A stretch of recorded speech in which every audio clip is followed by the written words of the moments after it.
Excellent. Yes. Basically, in our last episode, you all came to, you were in Crux, and you had decided that you were going to take the fight to the enemies, the whatever it was, this Tenebros. It was, you learned later, a I don't know, a pseudonym or something. It was a name to disguise the true entity behind the corruption of the tree and whatnot. But this entity, Tenebros, had kidnapped a prisoner of the mayor, the self-imposed mayor, I suppose, the leader of Crux, someone that maybe you call friend, Veritas Mauve. And what you had learned was basically that this creature that he had as a prisoner was a drow vampire named Kestad. And you weren't really too sure why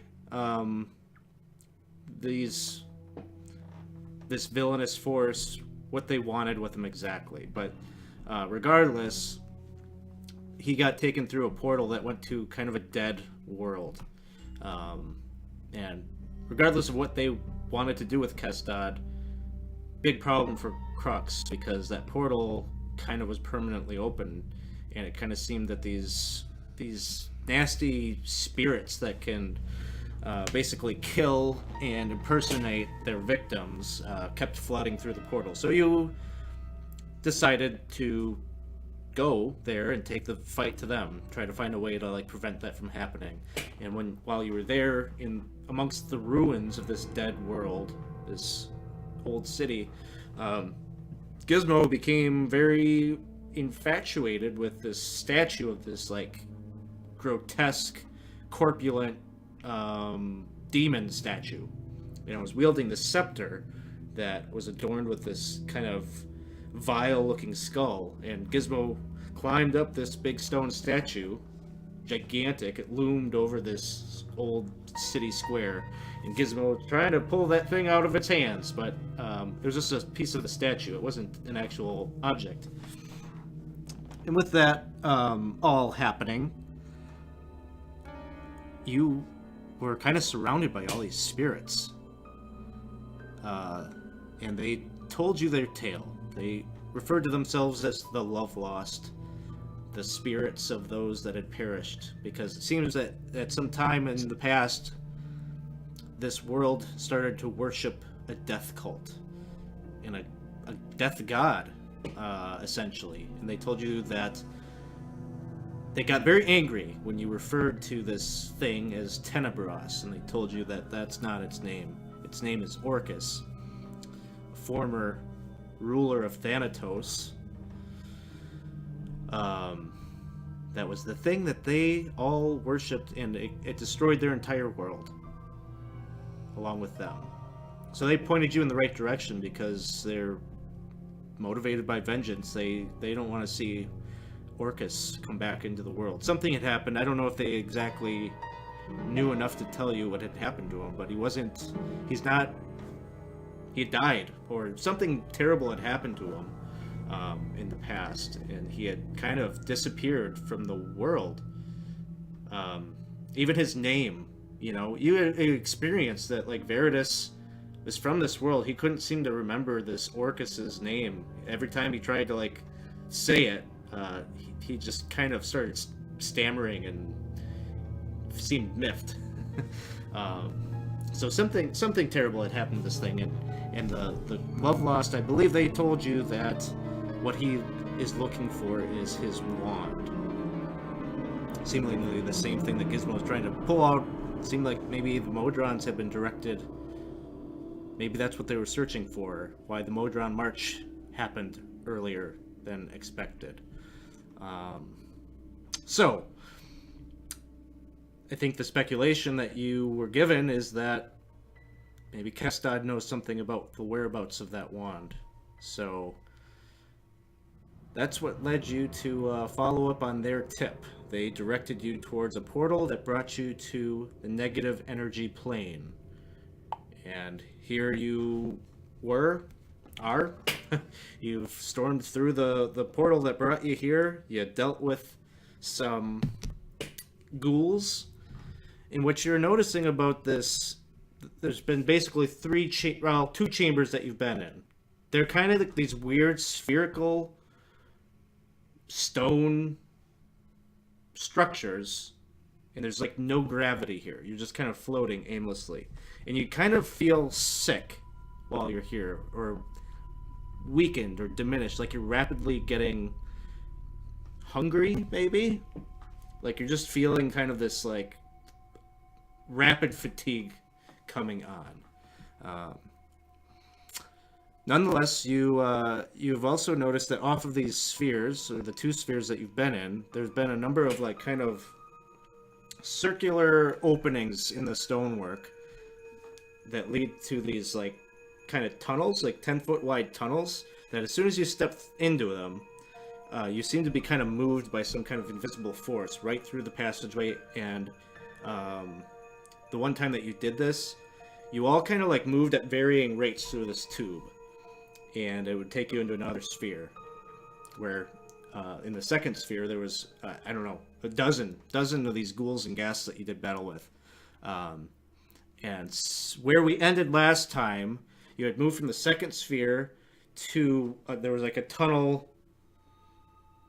For ease of describing this to you as players, like when you came through initially, there was the tunnel that you came from behind you, one to your left, one to your right, one straight ahead, one up, and one down. So there was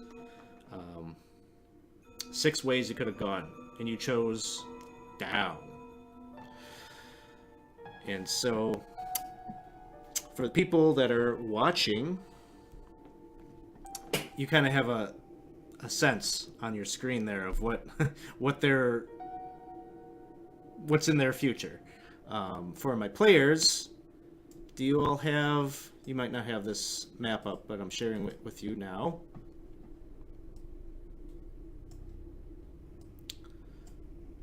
You all see that map? Okay.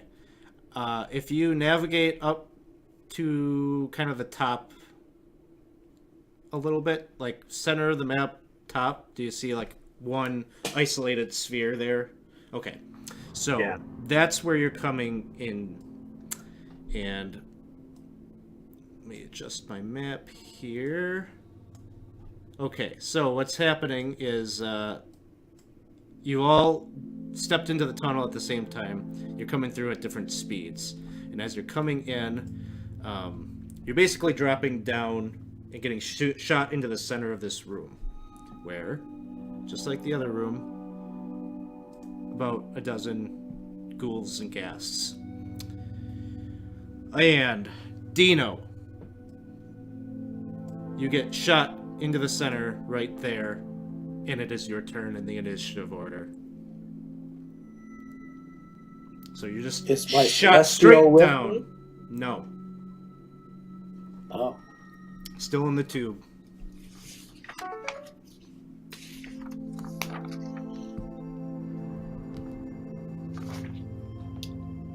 What to do? And you can hear the hissing and the growling of these hungry undead creatures all around you. It's very dark. Nearly pitch black. You are human, right? I'm half-elf. You're half-elf. So you have dark vision? Yes. So you can kind of see, but even with your dark vision, you can only see half as well, like as far as you normally would. It almost seems like there's something in this chamber that is almost like unnaturally dark, or light works differently in this world.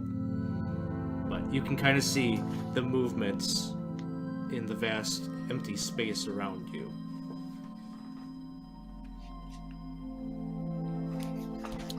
All right.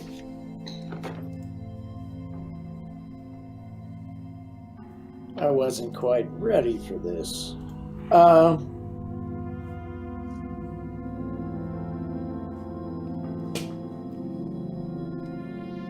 So how big is this this chamber here? You really wouldn't be able to tell. Like I said, the perspective of your character is it's expansive darkness around you, and you can just hear.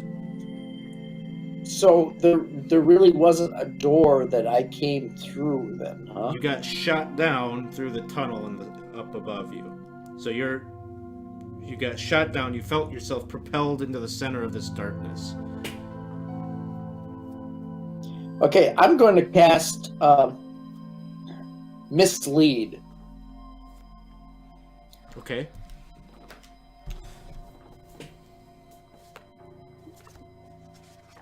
And then I'm going to move away and leave my double there. Okay. You become... So, you realize this is a concentration spell, right? Which is important. Lose my Celestial? It would dismiss your Celestial. Yeah, I don't want to do that. So, I have to do something else.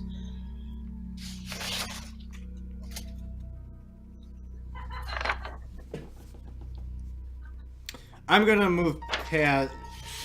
either you got to do something or I'm going to pass your turn. All right. I'm going to...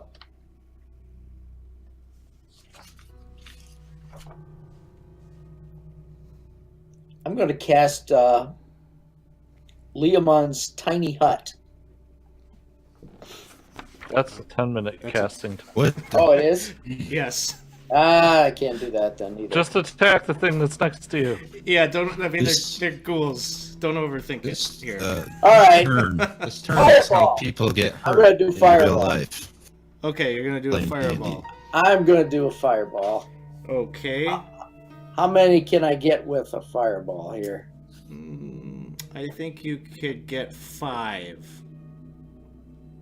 If someone sees something differently, you can tell me otherwise, but 5 looks to me like the maximum you could get. All right. Safely. That's what I'm going to do then. Okay. Brutal DM. Winston.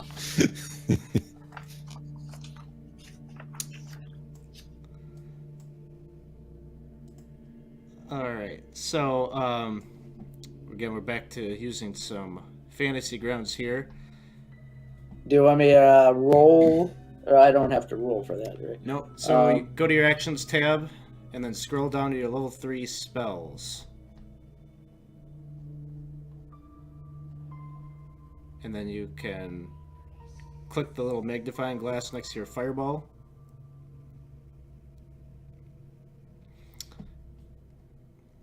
I'll go ahead and do it for now, but there's a save, the thing that says save Dex DC 18. It's a thing that I've got it here. Do I do just the attack then?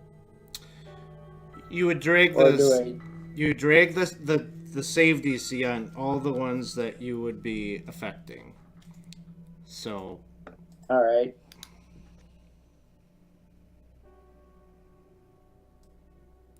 It's like a 20-foot radius, right?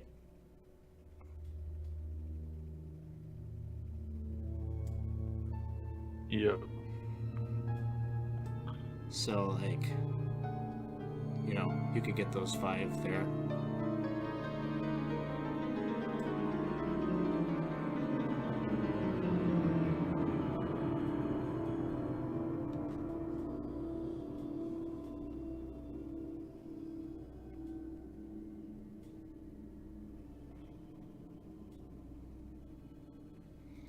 Okay.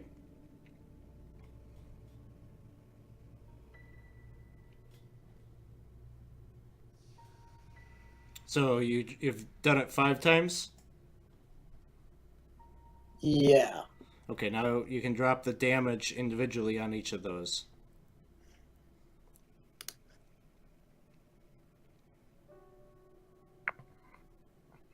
That's the attack one?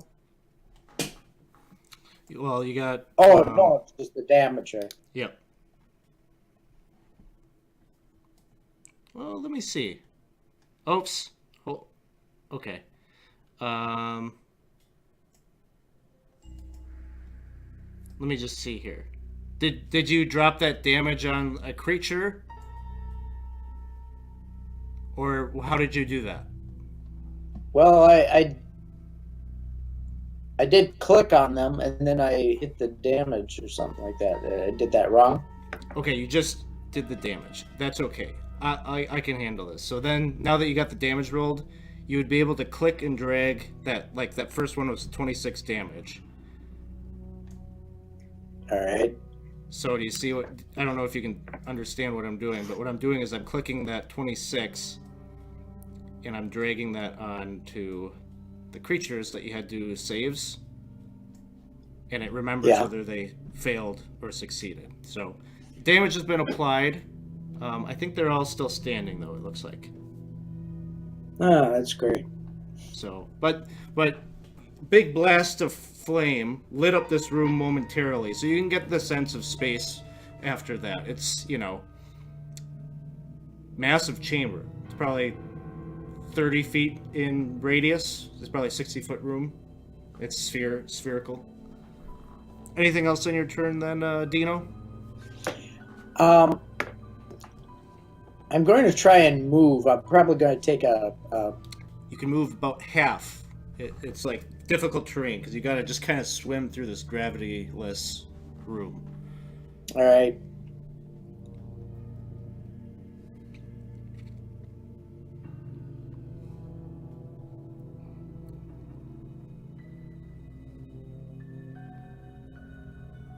Okay. And then, Reggie, you get shot down into the room as well. And you can kind of see there's some kind of ghouls there in the vastness that are like lit up on flames a bit. Although, like, the flame kind of rapidly, like, diminishes. So there's just kind of like an ember-like glow on their bodies. Cool. Well, I'm gonna hack at this one that's right next to me. All right, so you swing and a hit. Damage. And these are undead, correct? These are undead. Alright, then I get an extra 2d10 of radiant damage. So if I'm doing additional damage on that creature, is there a way to have it automatically apply, or should I just roll 2d10? Let's see, this is because of the weapon, right? Correct. The longsword, the Holy Avenger longsword.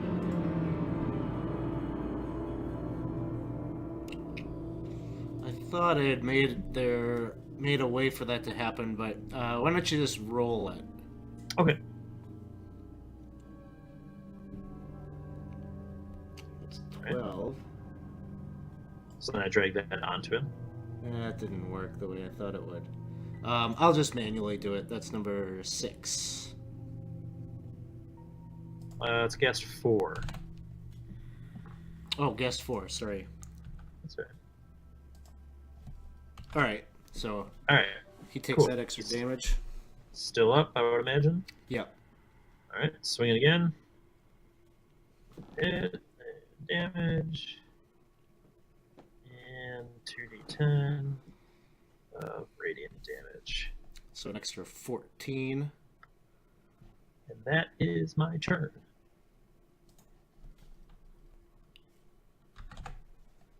All right. That one is dead. Yeah.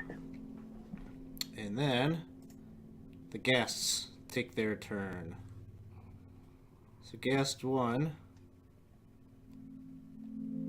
gets to Reggie and will make a claw attack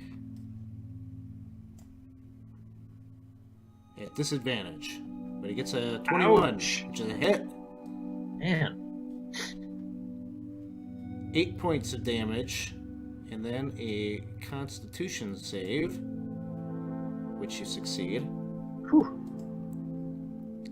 Guest over here makes it to you and also does a claw attack at disadvantage. What is that quaddle? 18 misses. Yeah. Number 11 comes up to right here. Takes a swing with the claw. Misses.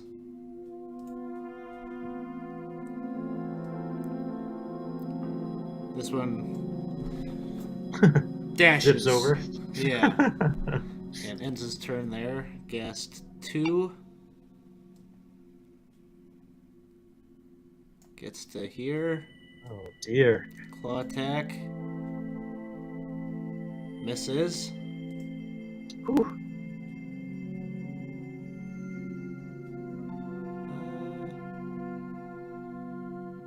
Guess 3. Gets to there. Makes a claw attack. Misses. 5. Going for Dino. Misses. 6 is down here. He's gonna try Are to. these melee attacks? They are. Okay. Then my AC goes up on melee attacks. Okay. This one's coming swinging up, and he's trying to bite. He will miss. Yeah, I guess 7. Has to use a dash to get over to you. And 8. Gets to right here. He's gonna make a claw attack on Dino. Misses. And number 9 gets to here. And he misses. Alright, Dino, it's your turn. All right. I have.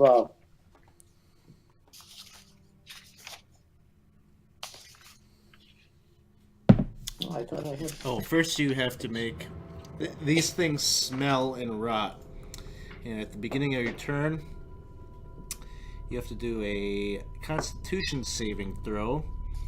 And I'm going to say this is it. Instead of having you do each of these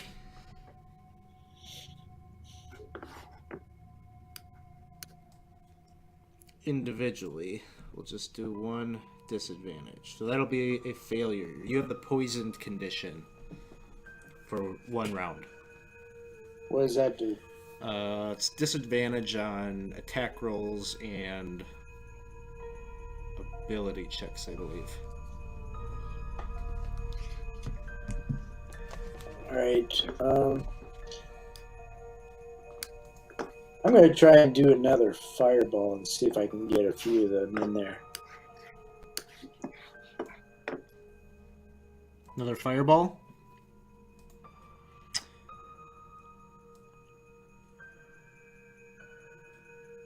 Can I move this circle here so that I can get...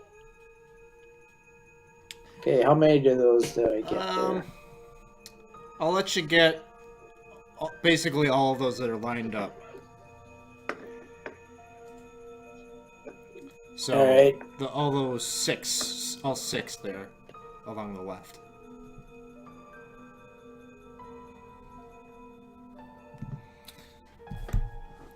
Here, do you want me to do this?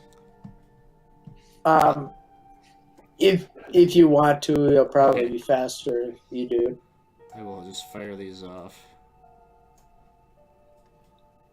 It's probably less satisfying for you as the player, but... What kind of beer you drinking there tonight, Cliff?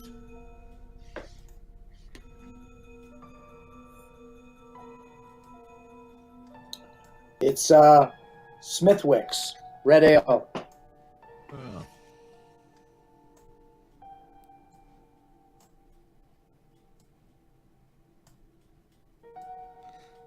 So, another fireball lights up the western side of the room, and you can see all of those ghasts just kind of like get charred black, and they just kind of like obliterate into an ash that just kind of pervades, like almost like a mist over on that side of the chamber.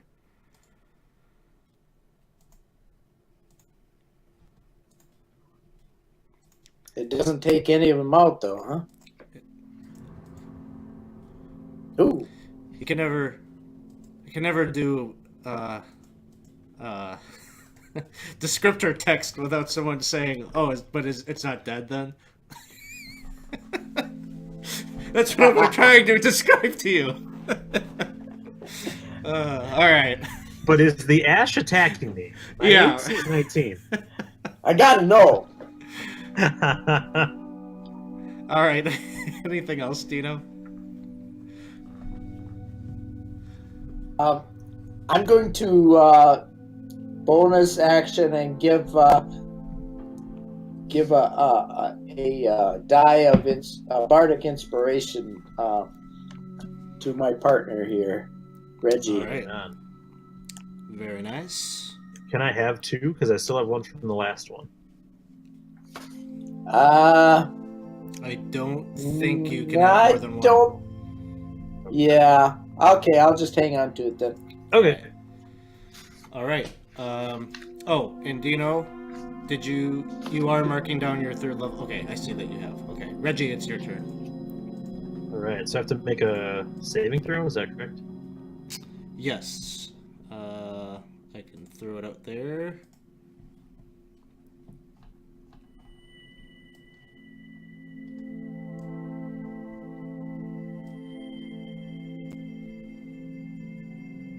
Okay, you succeed. Cool. All right. Then I'm gonna go back to hacking and slashing. I'll go after this guy. Damage. 2d10 radiant damage. He goes down. Nice. All right. I'll hack at the guy next to him. Oh! Crit. So exciting. Not a great roll. So do I roll? I would still only roll 2 for radiant damage, correct? No, You you'll roll double 4. that also. I'll still double it. Oh, that's cool. That was a good roll. 26 damage. Yeah. So this one was not injured at all. One swing, and just like a hot knife slices right Nice. through him, and his body, his entrails just kind of like are spreading out, floating there in a disgusting gory mess. Gonna make some wiener schnitzel with that later. But just kidding. Yeah, it'll attack come back around. Yeah. All right, yeah, and he's not dead, so he uses his entrails like a garrote, and just kidding. All right, guest number 3 here is going to try to take a swing at Reggie. Oh, a 24 at disadvantage. This is rigged. Fake ghouls. All right, 10 points of damage, and then a Constitution saving throw, which you make. Of course. And then guest number 5 is attacking Dino.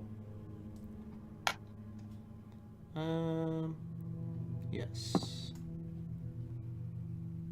17 misses, and a 22 hits, even with that armor class, right? I have defensive duelist, which brings my armor class up to 24 in a melee attack. All right. Then he misses. Number 9.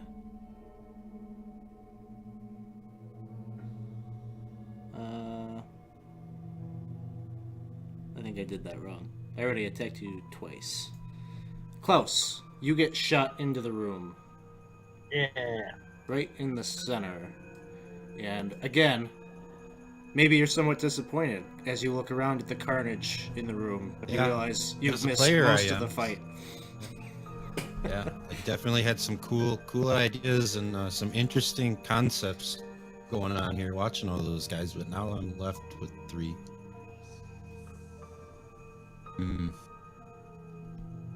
I'd like to position myself here, and then I'm going to use my 3 attacks on each of the ghasts. All right. Pull up my tab here.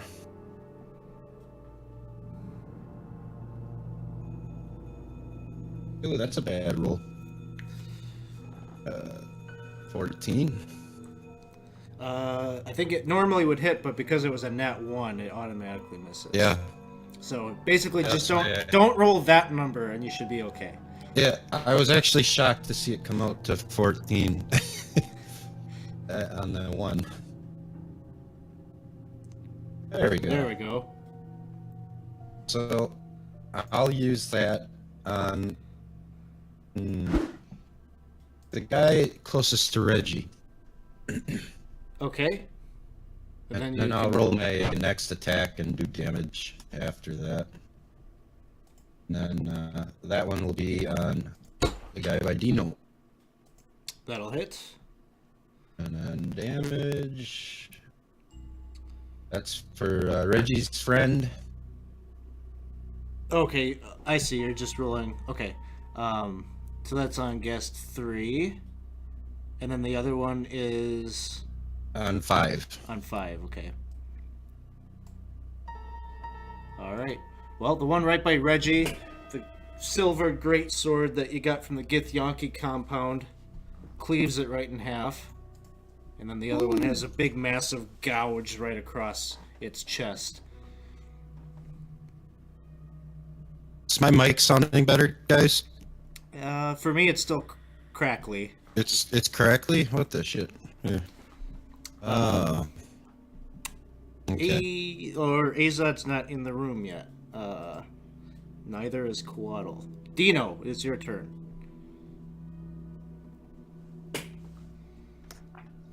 I'm attacking the one right next to me with my rapier. All right. Let's see. First, I need to make you do con save. A con save? Yep, which you fail. So you'll be at disadvantage, which is already factored in there. Just make your attack, and it'll automatically do the disadvantage. But you gotta open up your tab and use your rapier.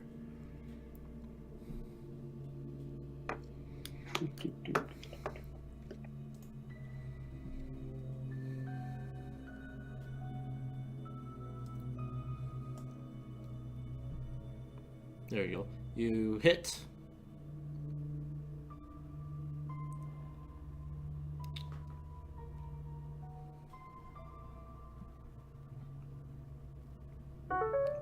Okay, you intend. Just remember, you can drop these on your target so that it'll automatically do things. There you go. There you go. All right, so your first attack, you hit. You deal 13 points of damage to it.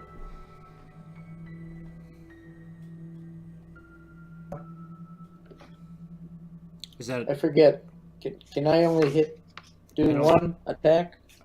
I assume you don't have multi-attack or an extra attack, but Yeah, I'll just end it right there. all right. Reggie, I'll con save from the nasty stench of this thing. No, you're not within 5 feet, so. you're good. Oh, perfect. So if I move to within 5 feet, will that? It only takes effect at the start of your turn, so. Okay, cool. All right. Then I'm going to go ahead and attack at this guy. And roll damage. Radiant damage. So an additional 14. 14 to guess 9. Okay. Still up. Still up. All right, I'll hack at him again. Oh, so close. That. And radiant damage of 16. All right, he goes down. Sweet. That is my turn. Guest 5. He's taking a swing at Dino. You said a 19 will miss. Oh, that's correct. Klaus. I need to have you do a con save, which I can pop on here real quick. You save.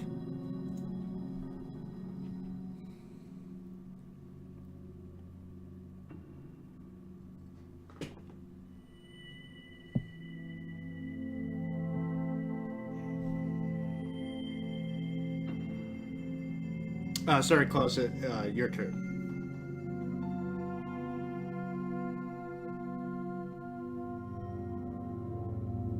Klaus? Oh, maybe you can't hear me. Maybe not. Klaus? Oh, I weird. can't hear him either. I bet I know what he's gonna do. He's gonna swing with his silvered greatsword. Yeah. If we know our buddy Klaus. I don't know. I could make him. Maybe I could make him cast some kind of wacky spell, though. What does he got here? Ooh, put thumbs up for wacky spell. I'm gonna have him cast a fireball in this situation. Oh God! Just kidding. Whoa! Get behind it.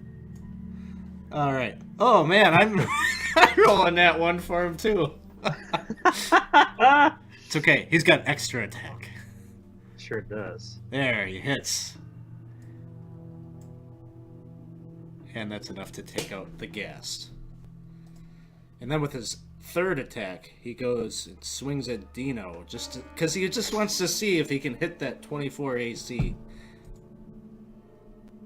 Alright, so, that doesn't happen.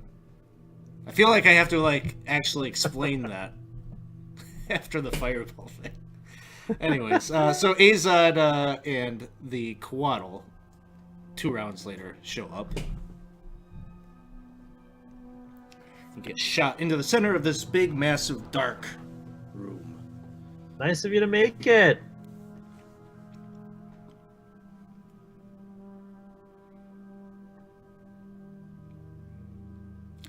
And you are met with silence. Sorry, Right. sorry, I was still confused about smell of burnt flesh I smell here. Yeah, well, took you guys a little while to get in here, and Yeah, Man, sorry, I don't Dino- know how... Tino went to town. Oh, nice. That's very good. I don't know how control speed of tube. It's a little Dark in wonky. here, yeah? Yeah. Is there another way out? Have you seen? Have I seen another way out? That's a great question. Let me ponder that. Maybe there's a voice that might tell me that maybe I've seen another way out. As I look around the dark thing. Yeah, I assume somebody's got a light spell, maybe, or a torch. My sword has light. Oh yeah, you got the sword. So you got the sword radiating light, and again, it's half as potent as it normally would under normal circumstances, but it's enough that you can kind of, as you're traveling around, you get this, almost like the effect of a dim flashlight or something. You see 10 feet in front of you or something, but you'll float around in the sphere and explore the sides, and you'll discover that there's a total of 5 tunnels, just like the one that you came from. So 4 in addition to the one that you came from. Gotcha. And I think you guys have the Tasia and Sumir book map up. You can Yes. kind of get a sense of where the little 20 Sides of Your Story logo is. That's the one that you're in right now. So from your perspective, there's one that goes down, and then one in each of the cardinal directions of the chamber, I guess. That makes sense. I think so. So.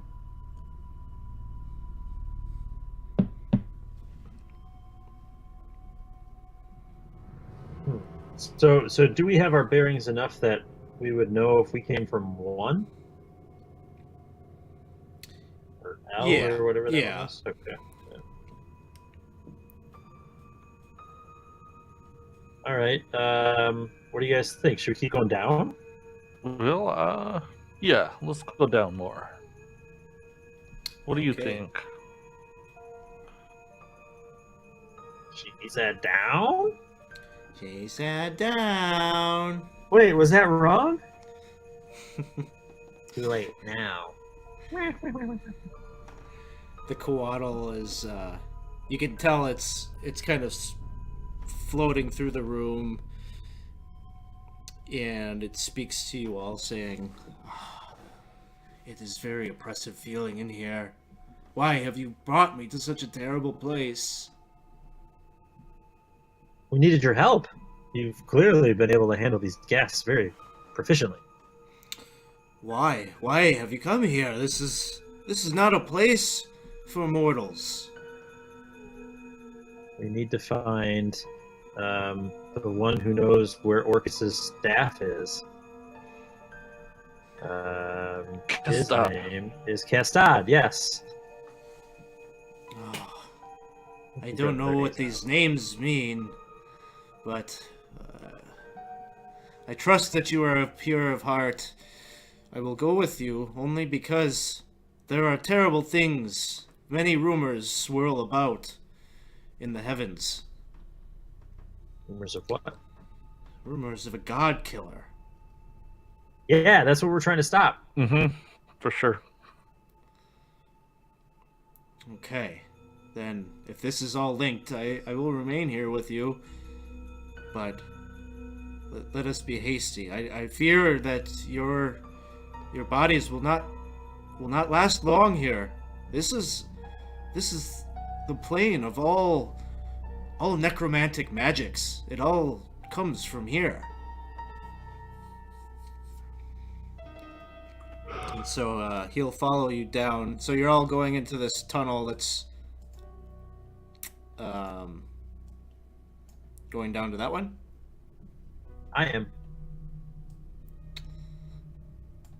All right. Yep, hearing I'm no following hearing no Reggie. dissent, I'll assume you're all going that way. Yeah, we're all going. Yeah. Let's see. I have another map here that I will share with you. I'm trying to remember what I named it.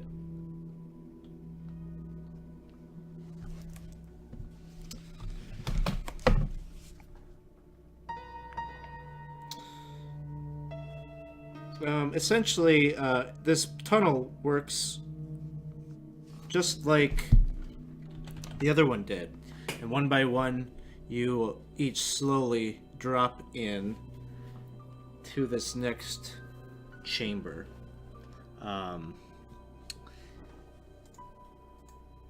Here you are. So it's not spherical the way that the others were. And there even seems to be a sense or a semblance of gravity as you drop in. I'll drop your tokens in here, so this is where you're coming in.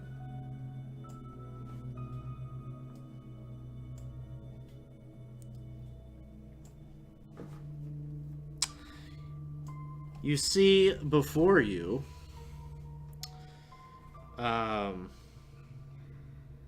well, it basically looks like a workroom of some sort. So there's a couple of tables laid out there. There's kind of a stench of decay and rot, and there's four things laying on the tables that are wrapped in some kind of a tarp or a cloth, and there's a couple of crimson stains upon those cloths. So you have a pretty good sense of what's probably underneath. And then along the far wall back there, you can just see seems to be a number of objects kind of sprawled about. Jars, bottles, flasks.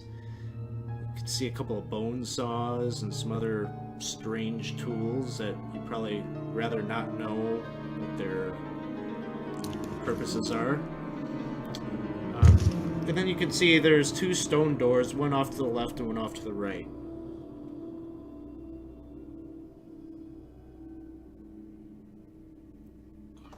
I would like to quietly walk through the room and check if there's anything. Are there like drawers in any of these work tables? Things like that. The one to the back, that kind of workbench, has a couple of little drawers. Okay, I'm gonna go over there and try to open the drawers quietly and look through them to see if there's anything important. Give me an investigation check.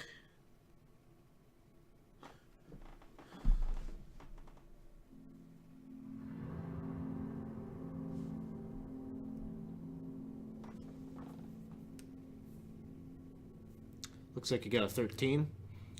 Yeah. So you are, you're opening up the drawers, and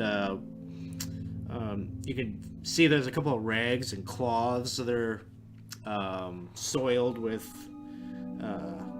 blood, and one of them has kind of like a scent of like a mortician's what do you call it? Formaldehyde, I guess. Those kinds of things. There's a bunch of jars and flasks and things like that kind of lined up along the table. A couple of them just seemed like it's chock full of like some kind of an internal organ. It's just full to the brim.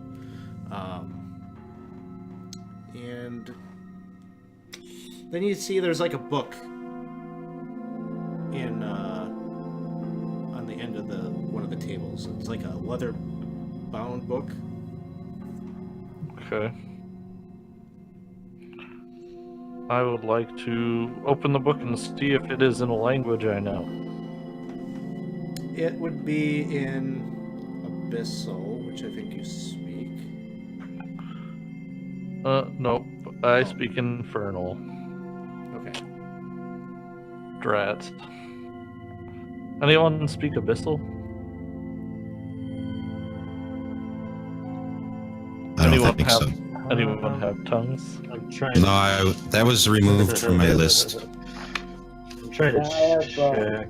I think I do speak Abyssal, but yes, I do speak Abyssal. Here, this book is clearly for you. Wonderful. You go and check it out, and it's clearly a book dedicated to necromantic arts. It's got a lot of diagrams and charts about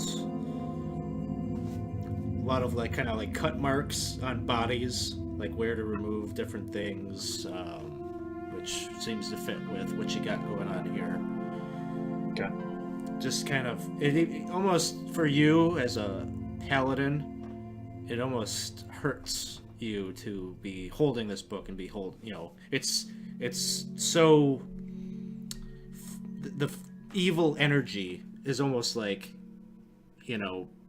just dripping out of this book, that almost like this unseen aura that you just feel. So do you think these bodies are going to be undead soon? Certainly seems that way. There's a lot of evil here. This Squaddle is absolutely correct. Francesca is right. We should try and get in and out of here as quickly as possible. Yes. Door to the top or door to the bottom here? Which way should we go first? We've been going down, so I think we go Down? keep it up, right? Okay, so we'll go to this door. I'd like to listen at it if I could first. You don't hear anything on the other side. Okay, does it open if I twist the handle? Yep. Okay.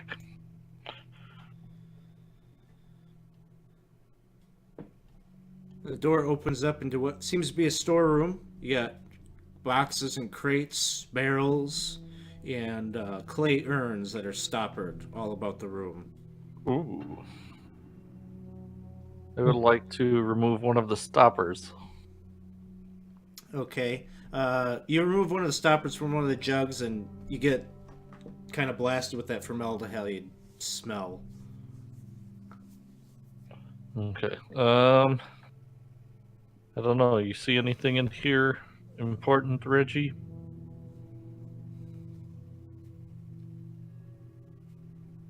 Is there like anything up on the ceiling that would indicate that there's? Because we just came, down through this chute or whatever. Is there anything else that looks like it might drop into this room? You going into the storeroom or just in the main room here? Let's say the main room. As You're- I'm kind of making my way over, when Azad's asking, like, you see anything? Okay. You're not instinctually, but you're looking for some kind of a tunnel? I guess whether it's a tunnel or like a laundry chute type of device, some sort of an opening in the ceiling other than the one that we came in from. Oh, you're okay. If you look at the ceiling, it's like 10-foot high ceiling. Kind of ordinary plaster work. You don't see anything like that. Okay. I'd walk over into the storeroom then.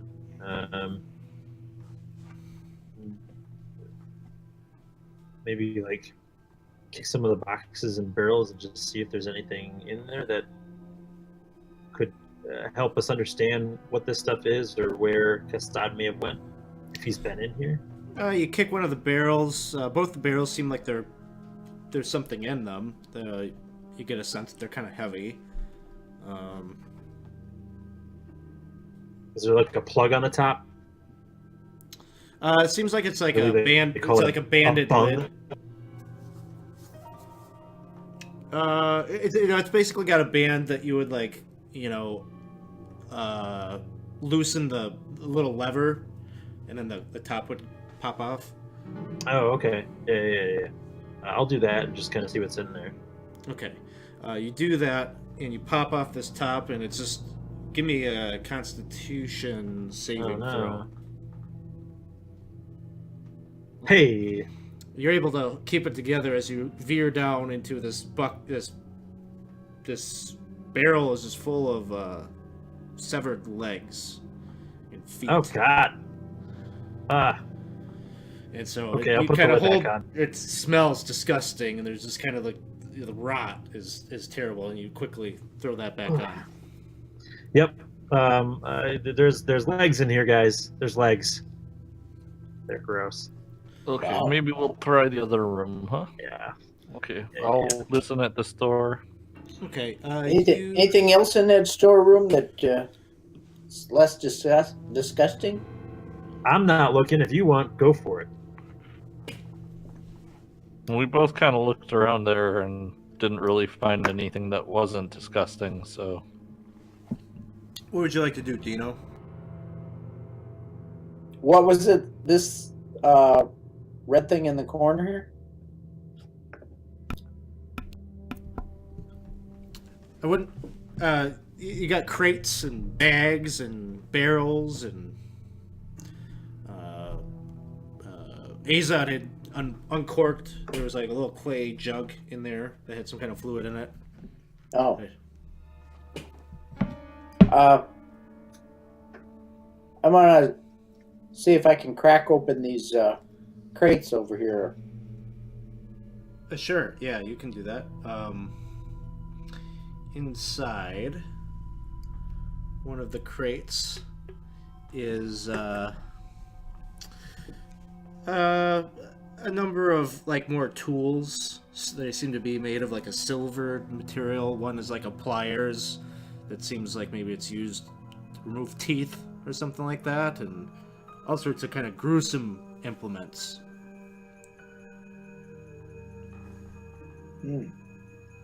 kind of fascinated by some of those tools.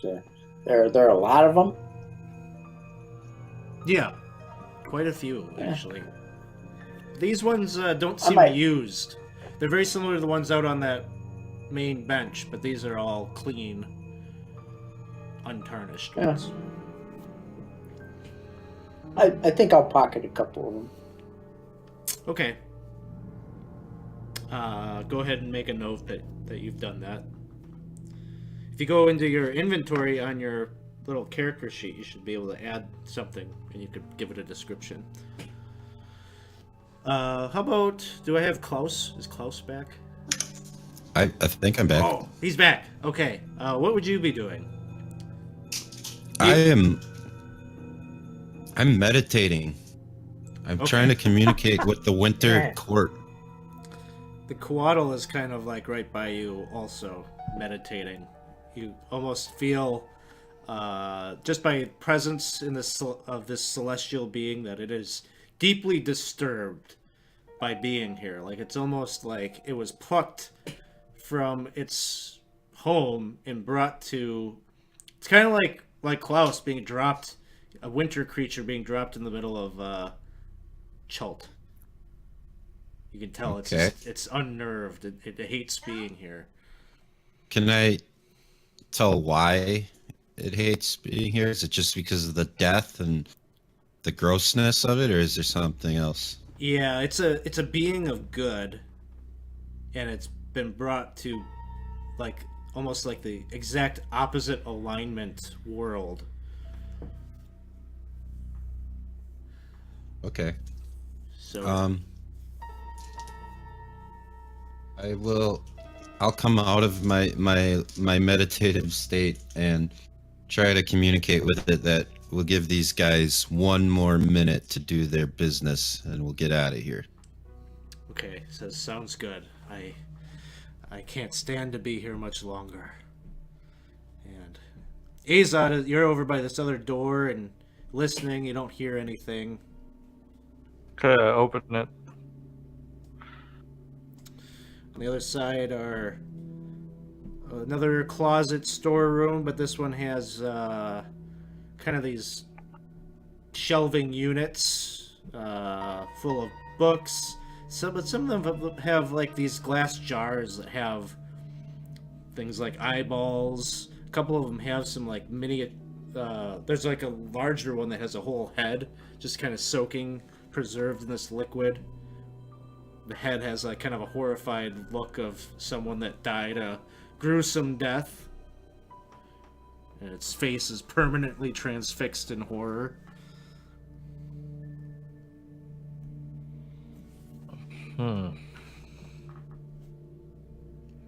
I look around this room for anything that's not disgusting and might be informative. Like a book or a scroll or anything that might have some information on who or what is going on, what else is going, who's doing what down here. Or an inventory sheet to see if someone's signing in and out like one eyeball. Make an investigation check. Okay.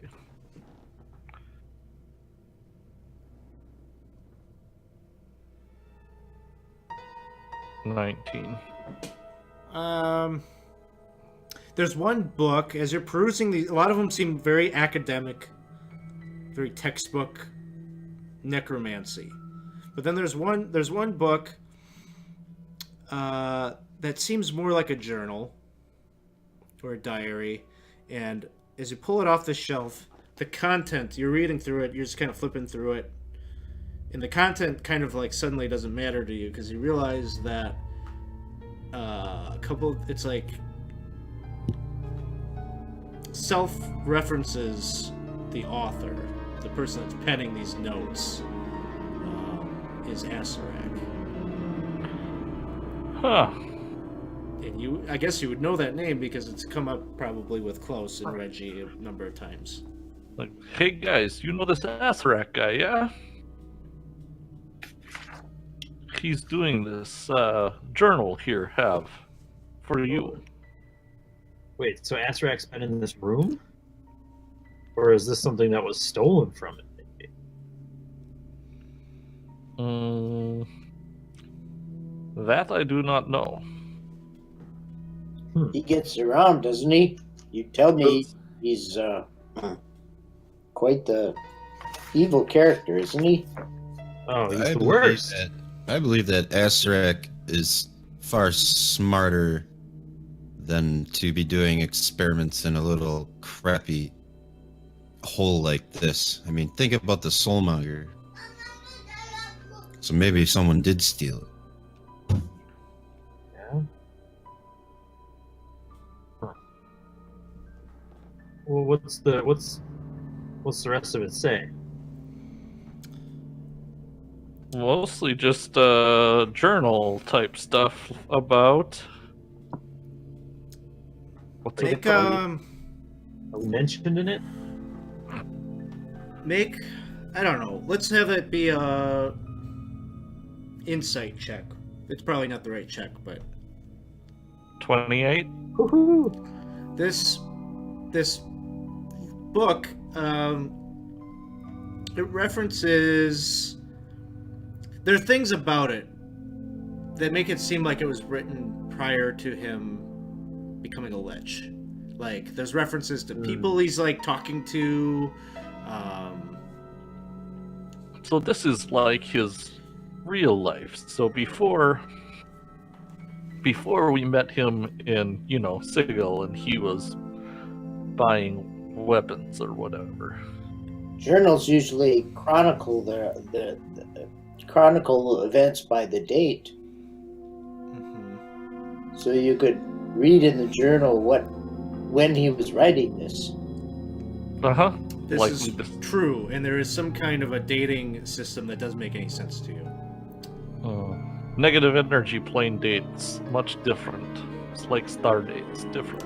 Well, it's more the fact that he lived on a material plane, so it's a calendar that references back to the history of that plane, and so it's not really usure to you. What the fuck is July? Yeah, right. Never heard this month before. But there, I think it was named after a god or something. Yeah, that sounds right. there is, as you're flipping through this, you're trying to get some details. You're trying to figure out. You're trying to place it in his life. It talks about him becoming a lich and the process of becoming a lich. He's got a whole piece in there about how he was kind of being instructed by Vecna.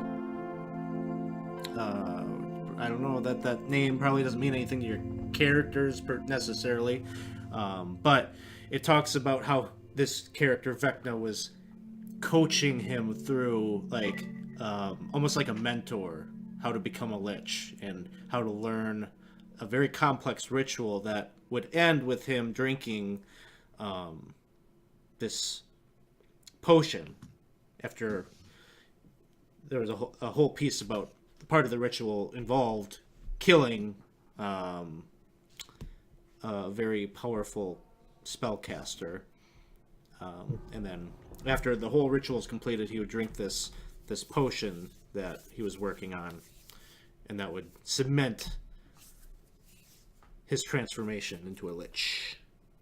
Okay. So is there, I guess what I'd be looking around then after, like, ascertaining that from the book, like, was this Asarak's workshop while he was striving to become a lich? Like, are there things around the room that would help solidify or add to my theory that might be a thing? Nothing more so than everything else that's here. Okay. And how much you think this journal weighs? I'm adding it to my inventory. Oh, I was trying to figure out how is this going to end up being relevant. I thought you were going to do something tricky. You just adding it. I don't know, 0.5. Okay, half a pound. I don't know. I have it now in my journal. Asarak's journal: A Journey to Lichdom. Sounds right. That's like very 0.5 pounds. aspirational. Like, Do you only measure things in light years? Or like I prefer heavy years. heavy years? Interesting. Sorry, okay, I'm back. Meta Knight is back. all right. So, what else would you like to do while you're in here? I'd like to ask the Quaddle if he or if she is aware of what this room was used for, and then if there's anything else that we should look at before we book it to keep trying to find Kestad. The Quaddle says. The Quaddle says, "Oh, this room was used to prepare bodies to be brought back from life or from death to undeath to rob these vessels of their slumber, their peaceful slumber. It's very unnatural.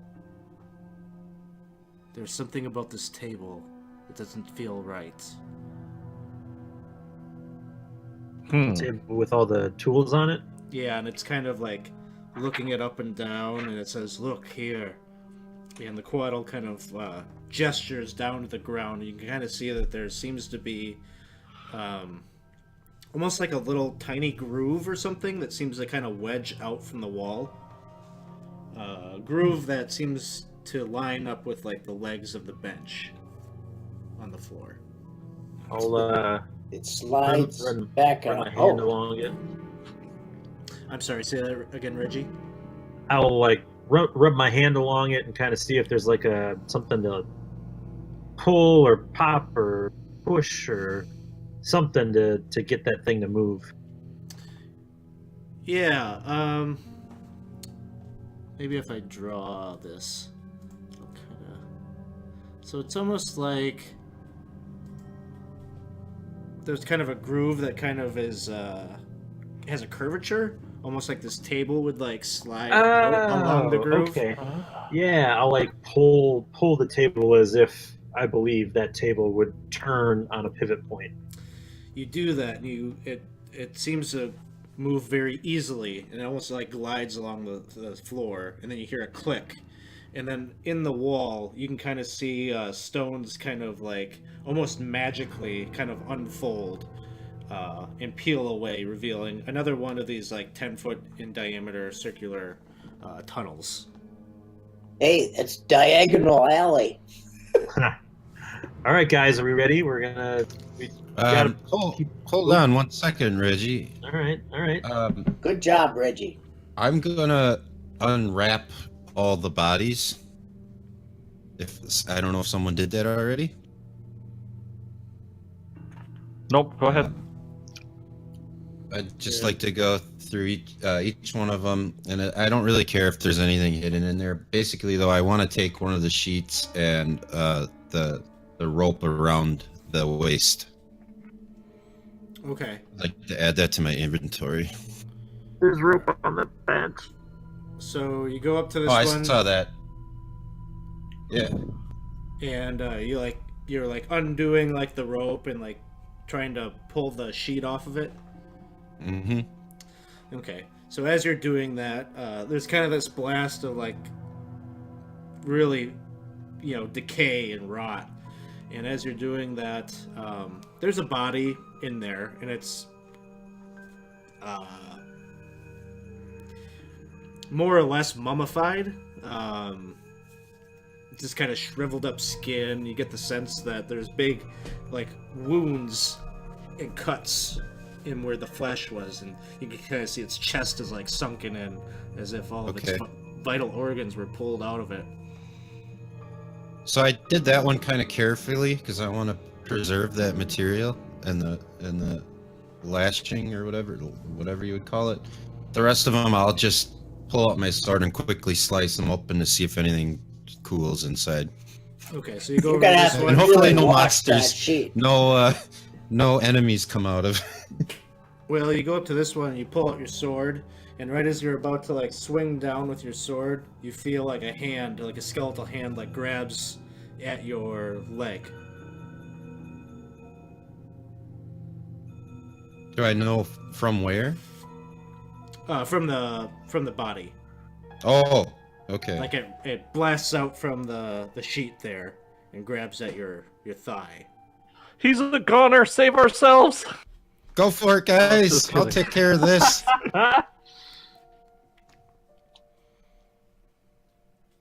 What would you like to do? You had to unwrap them. Can I just do a strength test to pull away and break its arm off of its body? Yeah, make a strength athletics check.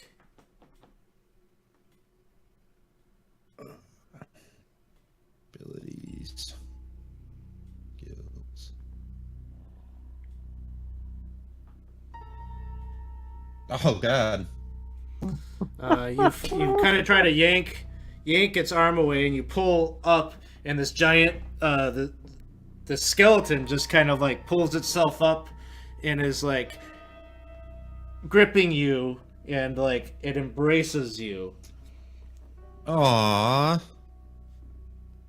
I will say, I'm gonna say something to it. I'm gonna say, it's all over now, friend. You've got a new friend. And you can hear its mouth is like right by your ear hole. And you just hear it kind of hiss, and it says, "I know." I'll kind of put my hands up, and like when you're laying a child down in the bed, and I'll try to lay him back down to rest, and I'll say, "Shh." Okay, you lay it back down, and eventually, like, it unhooks itself and just kind of like shrivels back up and lays dormant. Oh man, now like part of me feels like I really need to check the other two.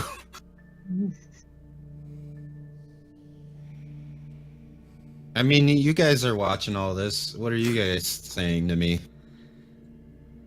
I Oh, was I'm gonna saying go it's down time to this- go. Yeah, I was gonna go down this tunnel. they're nice and wrapped up. I think they Yeah, I just don't thought, want to catch a draft or anything. you know, Just maybe leave there was, yeah, but guys, maybe there was a hint or like something, you know, really useful in one of these body bags. All right, I'll head a Klaus will head out and grab the giant bone saw on his way down.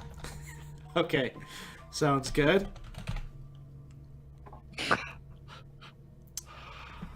All right. That was a touching moment though with the dead guy. Yeah, I thought you were gonna have a new friend there. I think you guys cared about him probably more than most NPCs that. We forgot about Gizmo, so No, we did not. He's right in my. He's in my gizmo oh, bag. I In keep your it in a backpack? backpack called Got 'em all the Gizmo Habitat.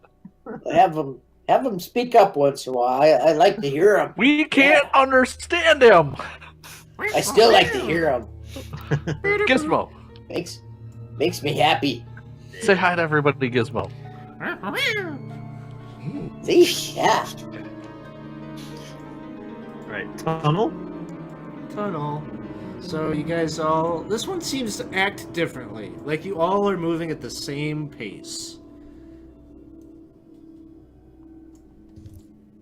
And then you get brought right into... I don't like the sound of this map. It's taking a while to load too. This is bad. Bad news. You get dropped into a room. You all kind of like float right down from the ceiling. And again, feels like gravity as your feet touch down on a floor that has a red velvet carpet that fills the center of the circular room. Underneath, you can feel that there is kind of stonework right underneath your feet. And at the perimeter of the room, you can see it's like this black marble. It's a different construction than the other chambers you've been in. Hey, this is nice. And you are staring at the back of what seems to be a very large throne. you can kind of see that in front of the throne there's like some kind of a floating disc that has a number of objects on it, and then further is some kind of a stone basin that's like maybe 3-4 feet in diameter, and then there's 2 wooden doors opposite you in like the north, we'll just say for the ease of description, northeast and southeast sectors of the room. And as you're kind of gazing at this chair, you quickly realize there's something sitting in the throne, because you see a skeletal hand like reach out and move one of the little objects on the floating disc. And I think that Azad would recognize that whatever that disc is, it's some kind of maybe a chessboard, because there's a number of like pieces lined up in chess formations. Oh. It's a chessboard. Is there anyone else, like... So you said we saw the hand kind of reach out and move something on that, but is there some, like... If we wait a beat, does something unseen move like another piece, or is the person... You're just waiting in silence? No, you don't, like you're saying, is there an opponent? Doesn't seem like it. Okay. So not really playing with anyone. I suggest to the group that we harvest this obsidian and redstone before the skeleton starts shooting arrows at us. Nice. Sorry. Well, I'm sure he heard that. Oh.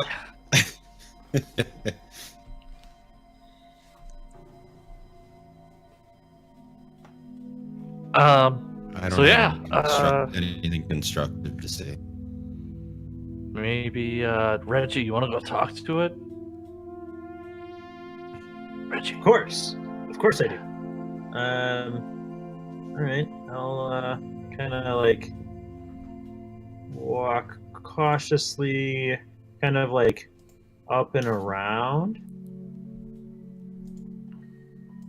and as soon as I can like get around to see if it has a face. Hi, I'm Reggie. Oh, What's boy. your name? Now you can see his horned helm on his skeletal visage, the red moldering robes. It's Asarak.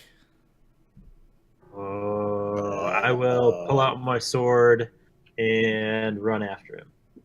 Okay, so you run up and you go to take a swing. Yep.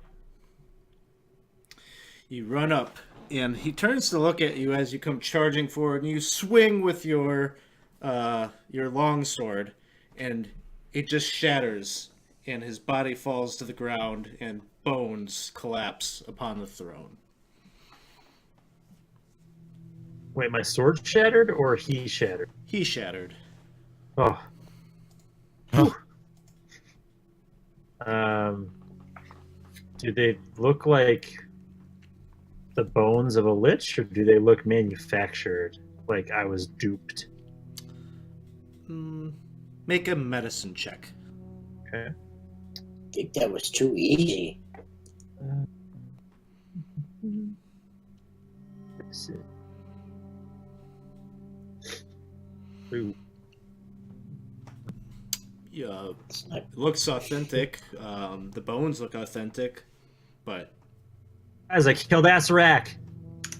I immediately lay out my mummy bag and put these bones in the mummy bag. I feel they are important. okay. So you collect them and wrap them up, and you got a little bundle of bones that you are taking with you.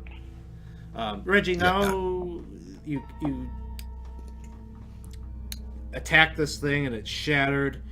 Now you can kind of get a sense of this throne. It's kind of made of some kind of kind of ebony stone, and situated at the top of the throne is this humongous skull.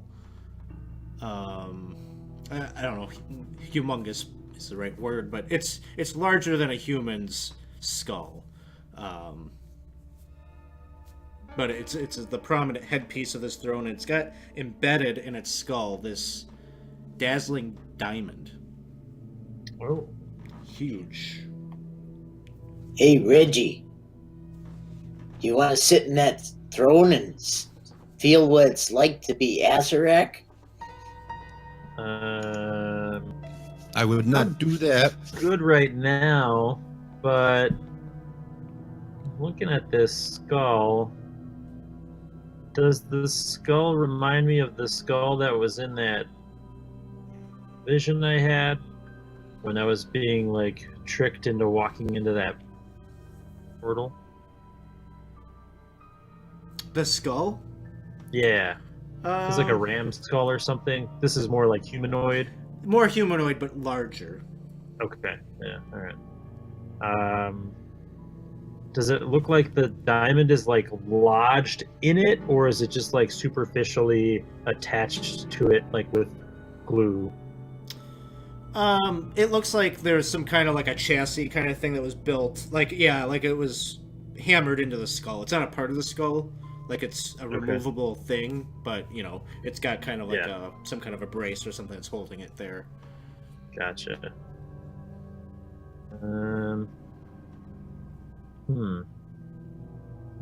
Can I like get up on the? I don't want to sit on the chair necessarily, but like climb up on the little pedestal that it's on and like jab at the skull with my sword to get it to fall down. Yeah. Okay. So you're using your sword as kind of like a pry bar or something to. Yeah. See if pull I it can out. like. Yeah. After After some time, you'll be able to do that, and yeah, it's large. Probably a good, I don't know, 8 inches or so. Whoa. You know, it's yeah. Does it? Diamond? Is it Perfectly cut, humanoid yeah. looking? Is it humanoid looking or more the of a skull? creature? Yeah. It resembles a humanoid skull. The difference is it's larger. It's an ornament. Yeah. Is that a plant in a planter or what? That tree thing? Make a nature check.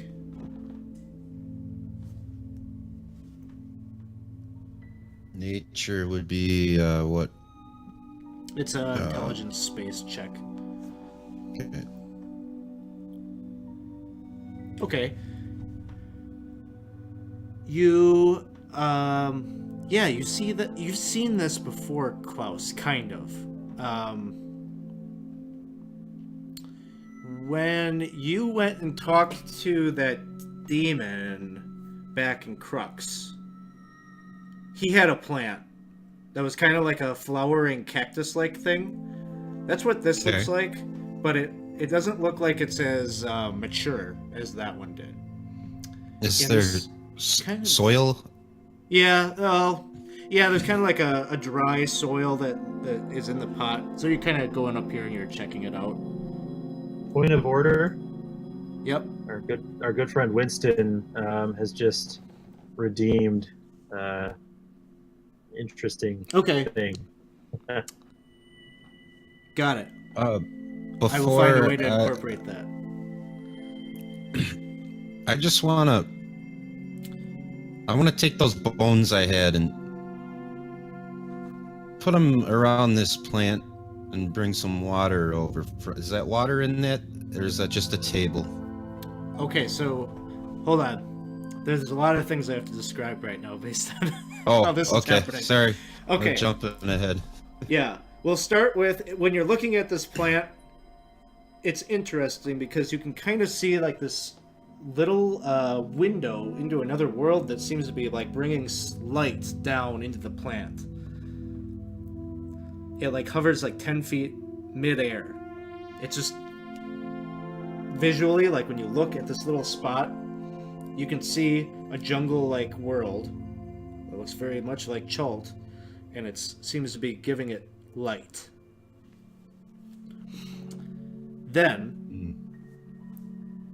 you go to look at this pool, And when from the side, when you're standing like 5-10 feet away, it just looks like a pool of water. As you go to approach to collect it to water this plant, you realize that you are looking at something like it's almost like a seeing pool, because you see this drow man who is pinned to a wall in very much like a stigmata kind of way. He's got big stakes of wood piercing his arms and his legs, and he's like held up on this wall.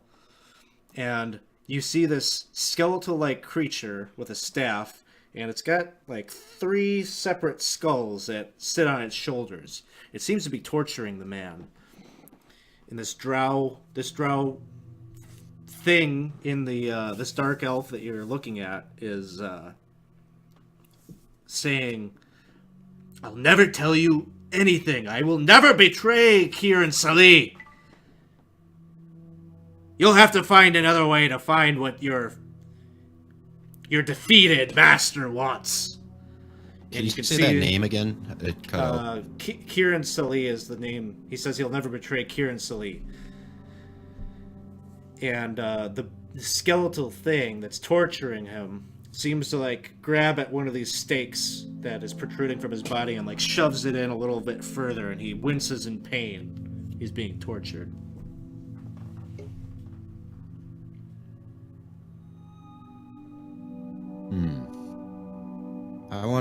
I gotta just say to Reggie, and I guess this will be like more player to player, but I had a vision of kind of Asarak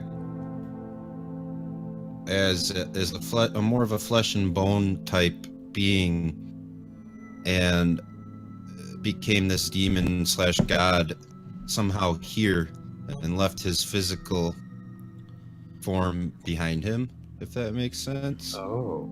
And then I was thinking if we could bring him back as a physical being, we could end him for good. Okay. But that's a lot of conspiracy theories right there. Oh, let me add some more conspiracy theory. As you're explaining this, you hear the drow say, "I know what your master, he's got the last word. You won't get this information from me. You'll have to use all of the Modrons that he's controlling to get it." Gizmo. There you go, Winston. Who's gonna drown Gizmo? I would like to look in the pool and see if I see the same thing or whether I see a different vision. You see the same thing. This drow being tortured by this 3-headed skeletal wizard-like creature. Shit, Winston's way ahead of all of us here. We're gonna have to keep an eye on that Gizmo. Azad. He may not be with us. Well, Azad, you've struck a chord with Gizmo. Yeah, he's fine. Well, Yeah. okay, that's one side of it. But to what degree do you feel that you communicate with the guy? Gizmo, come here. You see Gizmo is moving around the perimeter of the room, and it's kind of like tapping around at stuff. And it's like sitting let at him this, out. It's at this door, like knocking on it, and it's like trying to jump up at the handle, and it's just hanging there, like trying to figure out how to open the door. He's so cute. Well, he was trying to steal the scepter before, so maybe some Modrons are bad or controlled by Orcus, but I think that this one, especially, we saved this one's life like twice. Right, but if we put all the pieces together, it's like he's trying to steal the staff to take it back to Orcus. Right? Well, I mean, if he couldn't tell that the staff wasn't real, he probably couldn't tell that that Orcus statue wasn't real, so he probably thought Orcus had the staff and was trying to take it from Orcus. Well, he was damaged and had to be repaired, so his original programming may be destroyed. That is couldn't have said it better myself, Dino. Couldn't have said it better myself. But A keep an eye on reprogrammed droid. His little wings start to flutter.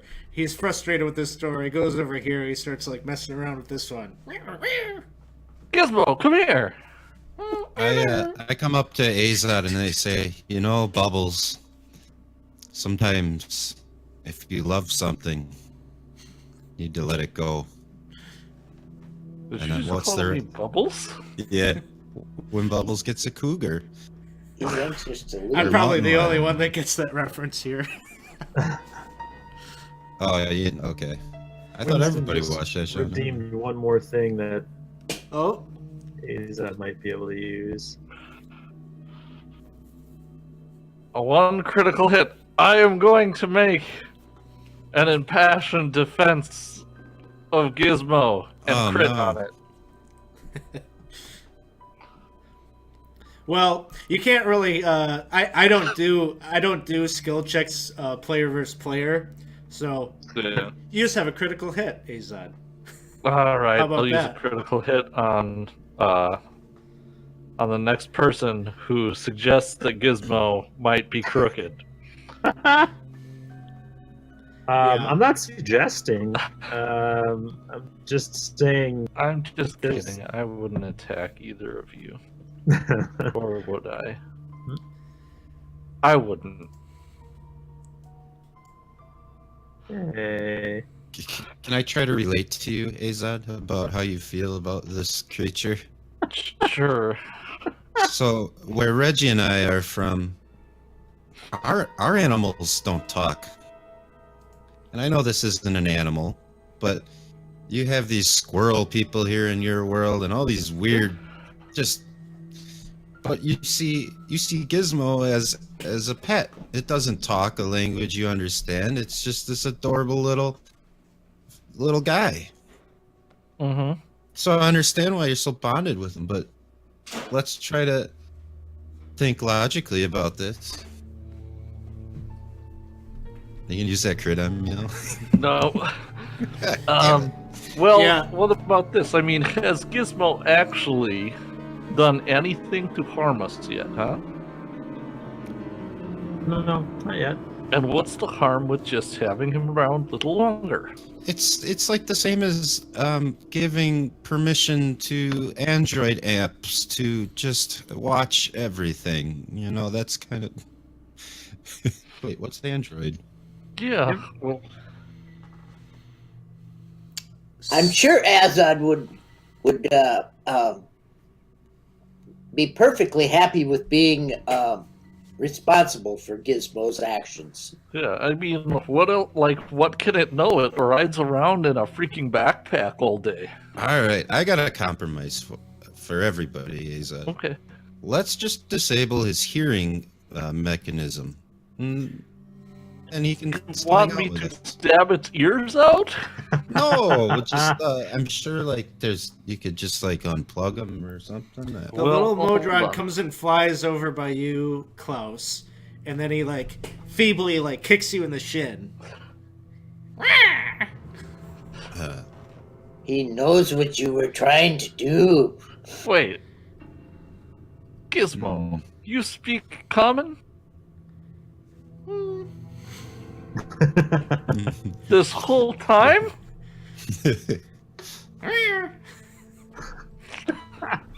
You little shit. He flies up to the ceiling, He's full of surprises. and then Alright, Klaus, kill it. before you I don't can do wanna that kill it. though, I don't it wanna gets kill him. really cold in the room. Oh. When you notice some like wispy, shadowy forms come right through the stonework. Oh. Those Alep, wispy, specter creatures you've dealt with before are here. They have recognized that there are some intruders. And Dino, you are up first. Oh. All right.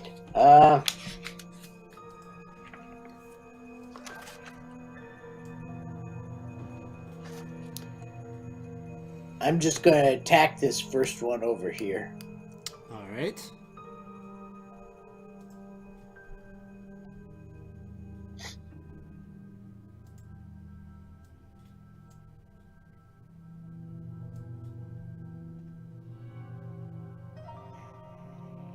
You hit. You've still got a poison condition I need to take off you, though. I was trying to figure out where that disadvantage was coming from. Alright, so you deal 12 damage with your magical rapier. Anything else on your turn? No, I think, well, does my Celestial here, get to go then, or? On his initiative count, I'll have him go, yeah. Oh, I thought it would have been the same as me. Okay. Klaus, it is your turn. What happened with the whole plant bone thing before I make my movement? Nothing visible. I don't know. You nourished Okay, the worth a plant. You shot. fertilized the plant. Fertilized it. Okay. Well, in that case, I'll use my movement to. Well, actually, I would still be by the plant, wouldn't I? Yeah, you're standing like right there where you were at. Okay, I use my first attack on the plant. You're attacking the plant? Yep. Okay. I don't know. I'm counting on your imagination too. That something might have. I don't think I don't know. You don't have to make an attack roll, really. Okay. You just you swing and you hit like the pot that it's in, and it cracks, and the soil and everything just sprawls out on the floor, and the cactus, deposits out. Okay. I'm just wondering. You said that the demon pig face guy, he had a plant like that around him too. So I'm wondering what that's if it's a benefit to evil or something. I don't know. Jog my memory. I don't know. Did he tell you what it was? I think he called it the Desert No. Smite. Well, Okay. Okay. Yeah. But I don't know if he told you what it did. He told you No. that he was like negotiating with the Githyanki for it. Like they wanted it. I think. Okay. Am I within reach of number 4? You could move to it, yeah. Okay. I'll use my second and third on him. All right. A 17. And Will hit. was that a hit? Okay. Yep. Damage. Damn. All right. I feel so powerful, right? Like. That'll hit.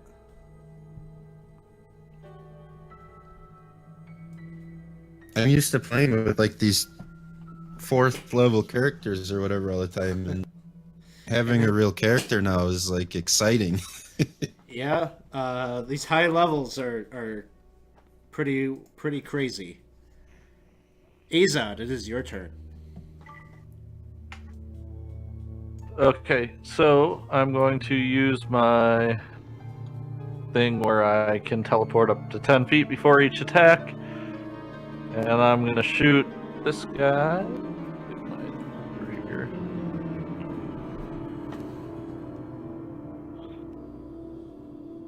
Oh, and I just remembered we can drop our dice on the tokens, right? So, Yep. Okay.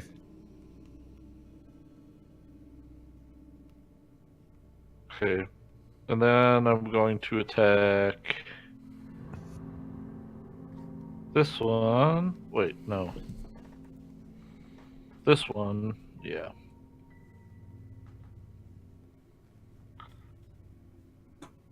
For normal damage. And if I attack 3 different creatures, I get a attack. Or if I attack all different creatures, I can have 3 attacks. So I'm going to attack this guy as well. All right. So you're teleporting through the room. You're slinging arrows all around you. And then, yeah, that'll be, I guess, I still have some movement left, so I'll get over here next to Reggie. All right. Reggie, it is your turn. All right. I'm gonna come up to this guy, hack at him.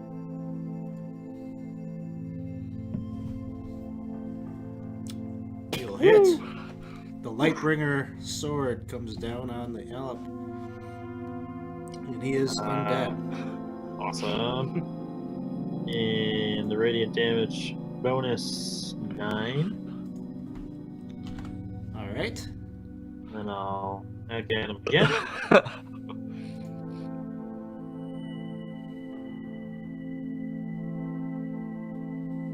And radiant. Additional 8. And he goes down. Yeah!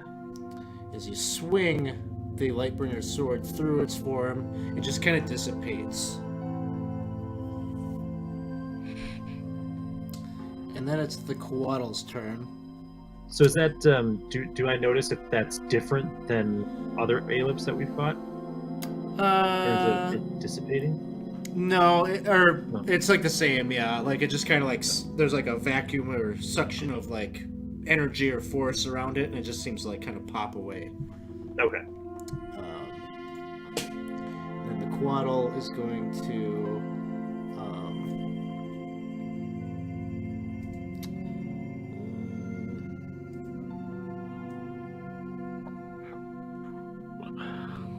recognize that Klaus is beaten up on this, or no, it'll fly over to where Dino is and help Dino out.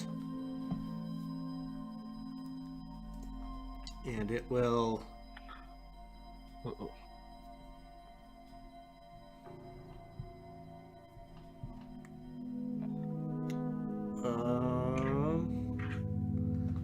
don't know. What would be good?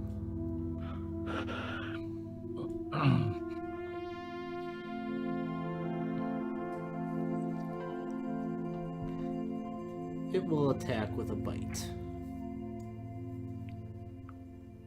It misses. Alright, now it is the Alp's turn. Alp 1 is right by Reggie, or Dino. And it just starts howling and babbling.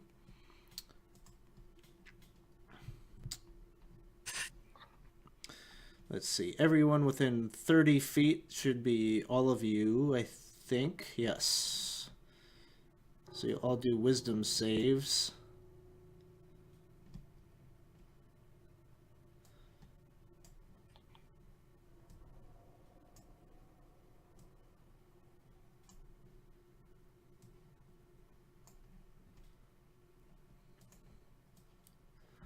Let's see. Who failed? Coatl failed? Is that the only one? I can't see my... Correct. Yeah. Okay, so Coatl fails. And takes some psychic damage and is stunned.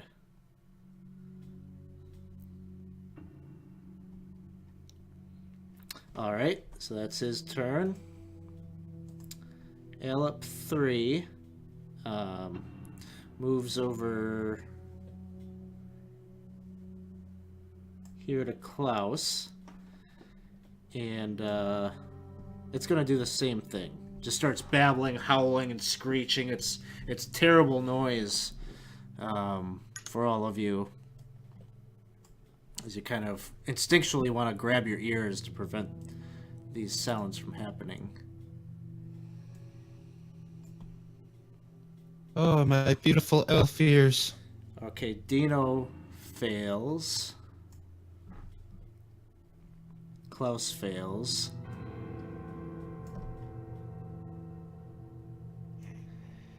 And Quaddle fails. So, damage is being dealt of the psychic variety. And you guys are stunned until the end of your next turn.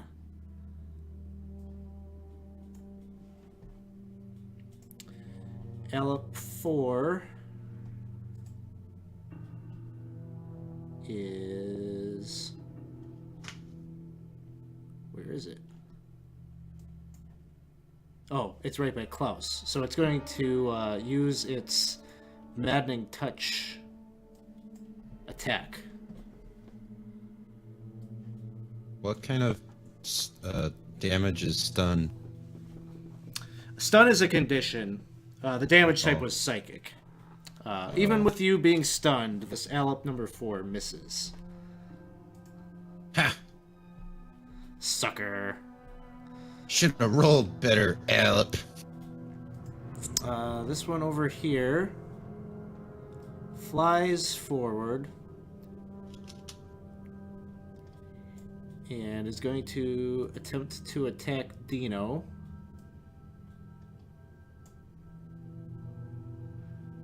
Uh, 22. Is it melee? Yeah, Then I use my reaction for my you can't. defensive You're duelist. stunned. Oh, well then it hits then, I guess. Okay.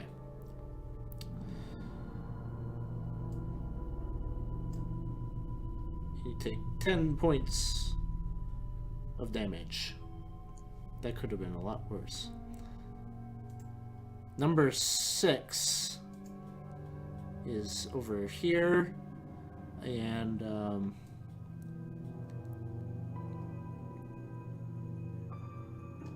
moves over here by Reggie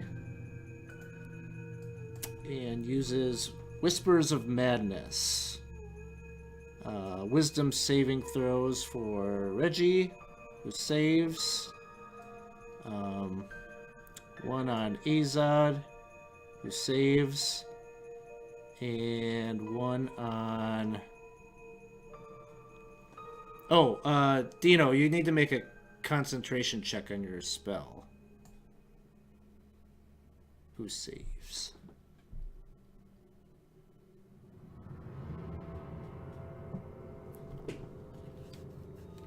So nobody takes damage on that. Dino, did you make your concentration check? Just like a con saving throw, basically. Okay, you are fine. You still needed to make a concentration check for your Quaddle. All right, Dino, it is your turn. All right, I'm gonna. Dino is stunned, right? Mm-hmm. Thank you. So, does that mean I can't do an attack? Is that? Yeah, at the Okay. end of your turn, the stun goes away. Klaus also has the stun. Is WND on your main page? Is that wounded? Yeah, that's how Or- much. That's how much damage you've taken. Oh, okay.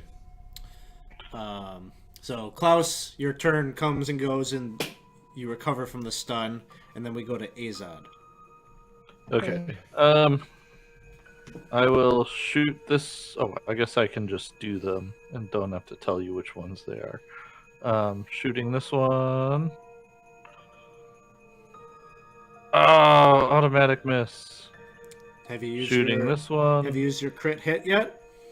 I haven't yet, Okay, but saving it for later. yeah. Let's see here. I gotta add these effects quick, and then I will shoot some damage at this. Which one did I do? Alep. That one was against Alep 1, which is this one. 25. I did that one, and then I will teleport and teleport again over to here, and I'll shoot this other one.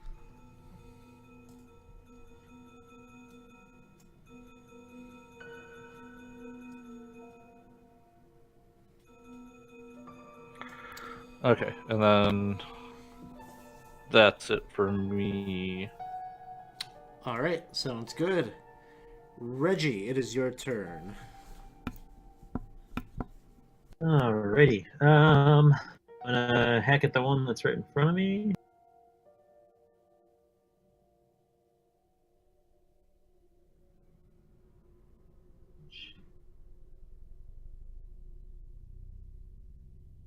Additional 10 radiant.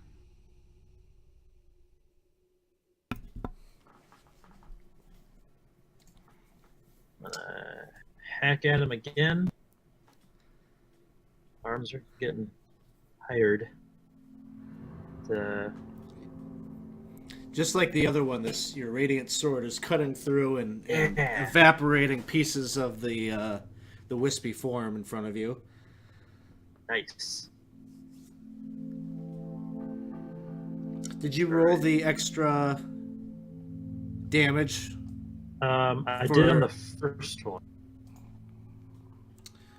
And that was how much? Was that? So I 10? rolled. So my yes.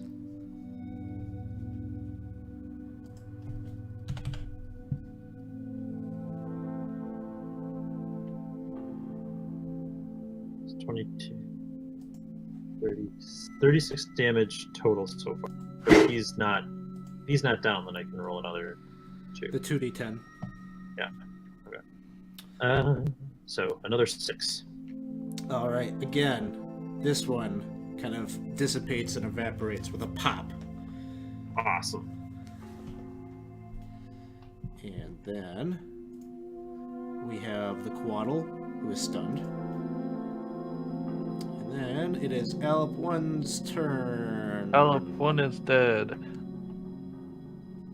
Yes. Alp 3 is right here by the non-stunned Klaus. And this one has not used this ability yet, so he's going to use the Howling Babble.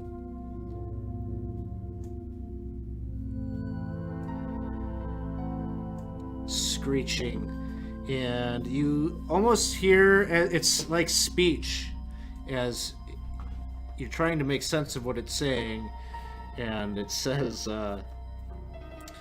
Reggie, your father is the Lord of Undeath. There you go, Winston. That's the best I can do on Astrax is Reggie's dad, as a rumor. That one's probably not true. Let's see. Klaus. Oh, poor Klaus. And who? Dino failed as well? That's what it looks like. It looks like Klaus and Dino. These guys are going to be stunned the entire battle. Yeah, I mean, it makes sense. Fighter should be stunned all the time, or in a different room. My poor bardic ears. I can't take the screeching. But again, even though Klaus is just like standing still, kind of like dazed a little bit, wielding his greatsword, this other one is trying to like scratch at him and just can't get the job done. What the? I'd like to see that going on, actually, like in real life. Maybe it has something to do with you're wielding that greatsword. It's just intimidated, even though you're not swinging it. It's like trying to be a little too tentative with its attacks. This other one's going after Dino.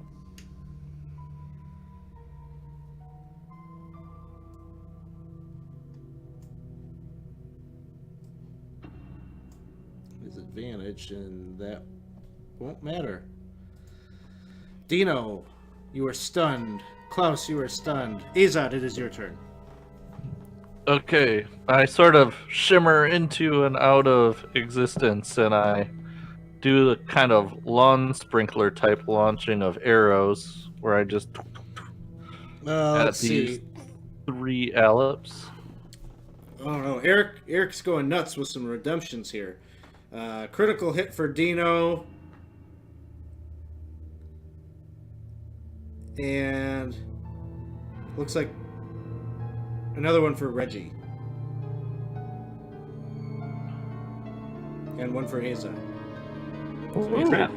I'll say that they stack, I guess. You got a second one there. That's awesome. All right.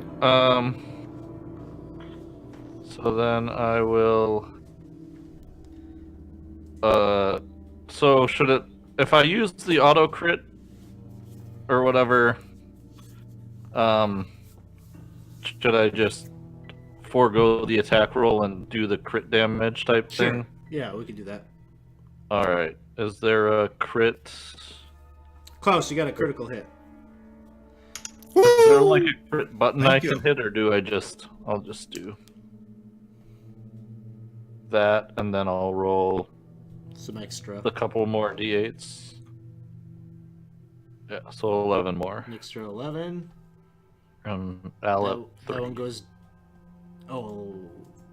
It's still up. Okay, and then I will do another attack on this guy as I'm phasing in and out and trying to quickly pop all three of these things. Dissipates. All right. Boom. That one's gone too. I do a little like at the end of my bow. Reggie. It's hot. All right. Reggie's feeling good. He's, slicing and dicing, and real sad that there's nobody right around him. So we'll hustle up over here. I don't know. Is that a dash? No. You because there's gravity here, you don't have the Gotcha. the encumbrance, the difficult terrain from the other rooms. Cool. Well, then I am going to rear back and kind of swipe at this guy's shoulder, trying to get at his neck. Yeah.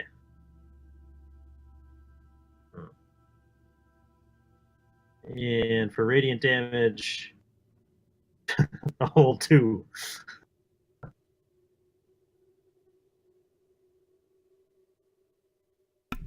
That's enough. He So- goes, pops out. Yeah. Players, I have an announcement. Look at that little tidbit of information in the chat stream on Fantasy Grounds. Alep 3, status, dying. We now know when our enemies are weak. I've revealed too much. There's too much.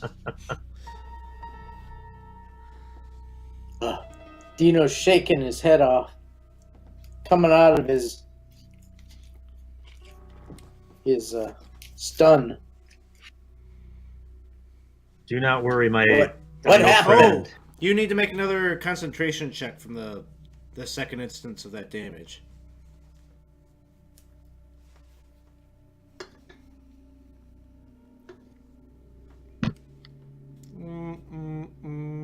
Quaddle is gone. Quado! Who's keeping track of our critical hits for Hopefully you the are. future? Oh. I didn't know if our I didn't get to use my critical hit, so I guess I still have it, huh? So everybody has 1 right now, is that correct? I mean, what do we pay the quartermaster for if he doesn't? I keep track of the inventory of things we get, not how many bonus critical hits you get. Oh, come on. You guys can't come up with a post-it note and a hash mark system? It is in the right here. It's right here. Already. There you go. I wrote it down. It's in the Alright. party notes. It's in the party notes. Oh yeah, we have party note. Yeah. This week's episode is a journey to Lichton. These episodes are recorded for your convenience. Gizmo kind of flies back down. He sits Did on you his see throne here. Winston's He second sits on the throne. rumor What's the new about rumor? Gizmo, where Gizmo actually is not a traitor, and he heroically but ineffectively has betrayed Orcus.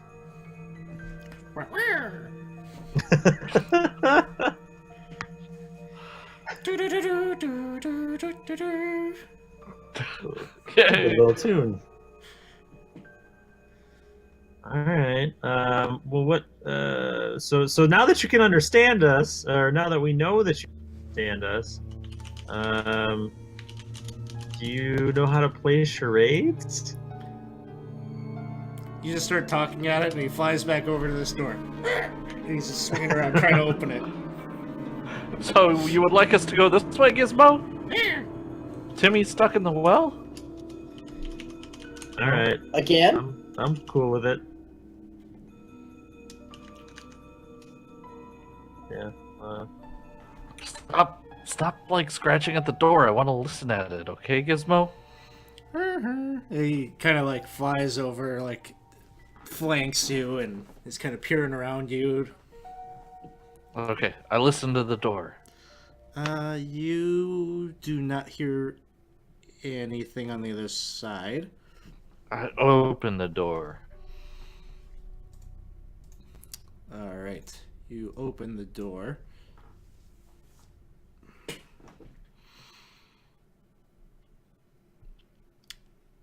And you can see there are 4 stone urns along the back wall there. There's like a medium-sized chest that is on the floor just in front of them. And then, mounted on the wall, above it all, is a very large greatsword that almost looks rusty. Like it was an iron sword that is oxidized and has these big jagged edges on it. It looks like crazy looking decrepit trash sword. You got polished that up and it looked fine. The hilt is adorned Who's in with there? all sorts of gruesome bonework and skull kind of motif on it.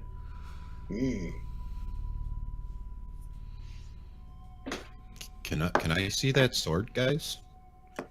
Hey, Yeah. I'd be careful with that. It might be cursed or something. I'm going to cast a healing spell on myself. All right, you can try.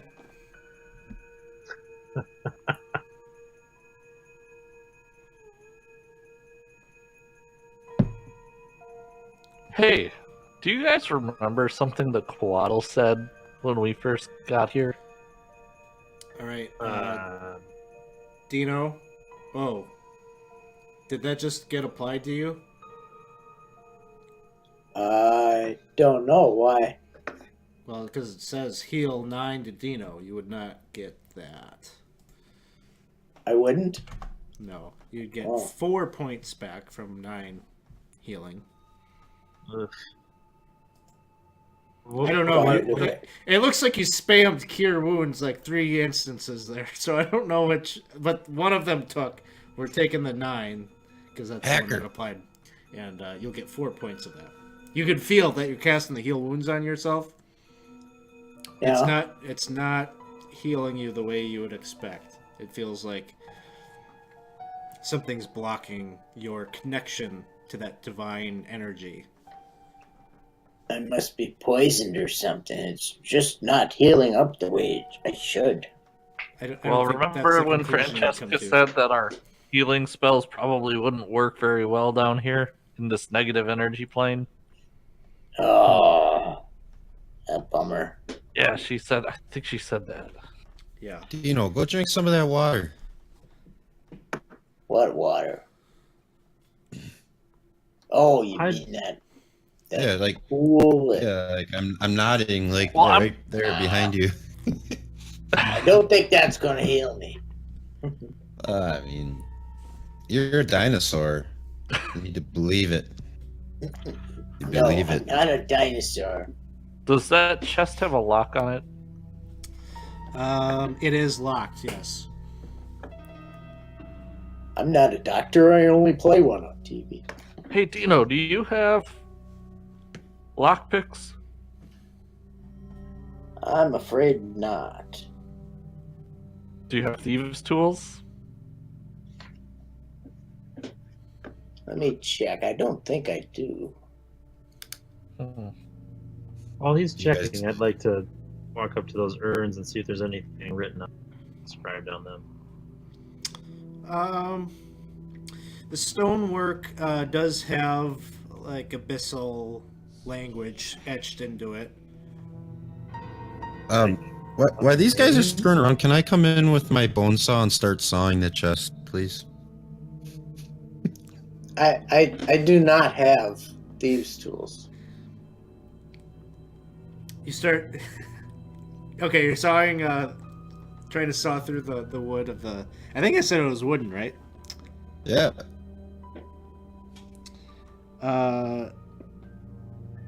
Surprisingly, this would work. There's I always have a plan. nothing trapped or anything about it. Eventually, you'll saw through it enough that you can kind of, you're not really under a super time crunch here. So you do this and you saw it open enough that you can get access to the contents. And what you would see is a number of elongated, basically they're wands. They're composed of bone. I think there are. Sorry, Reggie. I wasn't trying to cut off your part of your turn there. I was actually just trying to make it part of the story of No, you're Klaus good. just walking in randomly with a saw. No, you're good. Had to get that bone saw, put it to use.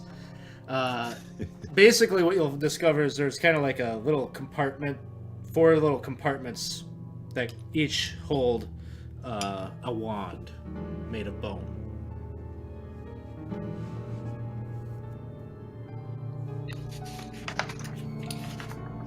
It's not my area of expertise. I'm just good at breaking things. So there's a pretty good sense, I would imagine, that if they're comprised of bone, they're probably tools of evil. Is that a safe assumption for someone of Reggie's experience and education?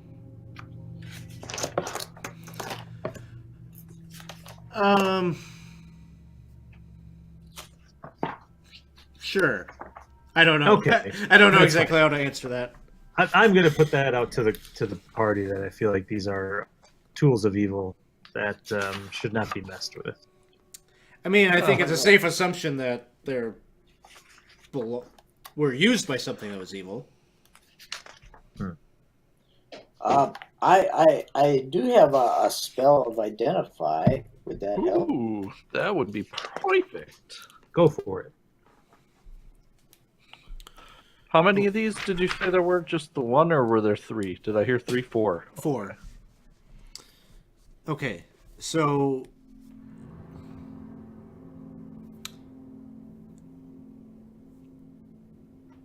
you pick up you have to touch it to identify it. So you pick one of them up to cast identify, and you instantly take some damage. You end up taking 20 points of necrotic damage. Ouch. Holy jeepers! And that's initially as you touch it to cast your identify spell. Will you continue to cast identify? You have ritual casting, right, Cliff? As a bard? Well, do I still have to? I guess touch that's the- true. Are you casting with a spell? Then you don't have to continue touching it. It just happens. Well, I'm no longer going to touch it now, but Are you casting it with a spell slot? I assumed that you were ritual casting it. but- I casted it with a spell slot. Okay, got it. So you will take the damage and then identify the one that you picked up. You identify as a wand of fear.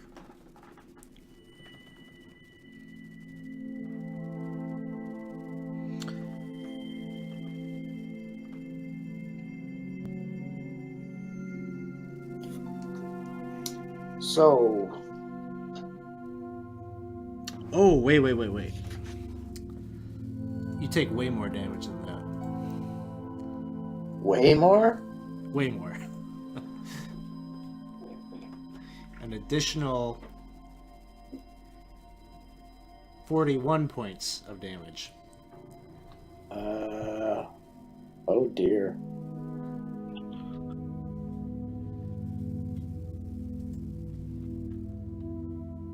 Which does not kill you.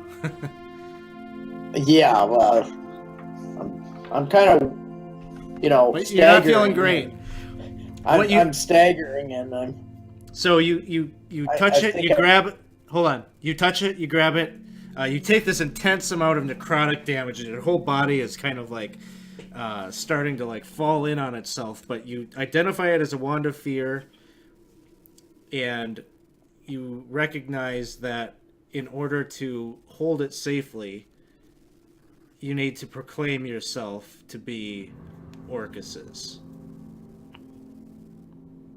I don't feel so good. Wait a second.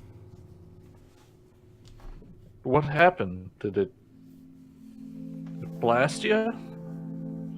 Yeah, it was booby trapped or something. When I identified it, I'm barely alive now. You also realize if you ever put it down, you will incur that same sensation. Oh, I'll die then, huh? Put it down as in, If he lets like, go of it. literally if he puts it in like his pouch or something, or in his belt, Yeah. he has to be holding it.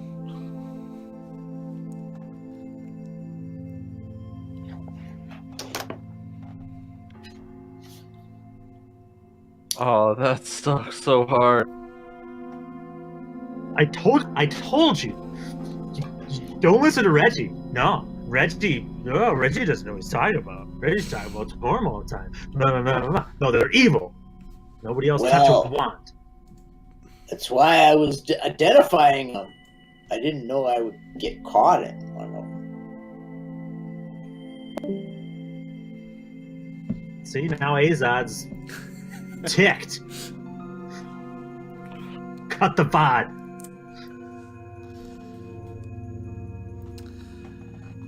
Klaus, what were you doing? You were sawing the chest. Mm-hmm.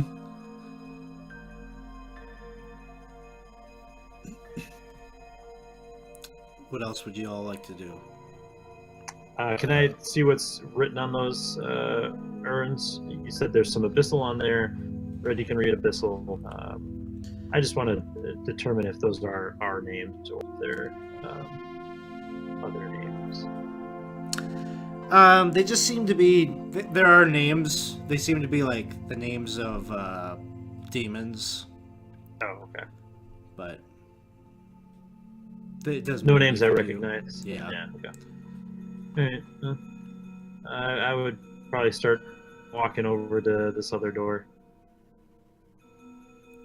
Is everything still just laying there? Like what? All the The sword is hanging on the wall. The 4 urns are there, and you've got this like kind of like sawed up chest that Bino went and reached to grab one of these wands to try to identify it. Got zapped, and now he's stuck holding this wand because he knows what will happen if he lets go of it.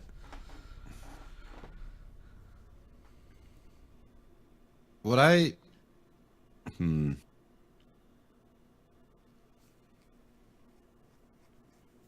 I sense that that fabric that was used on those bones held any sort of power or like a barrier?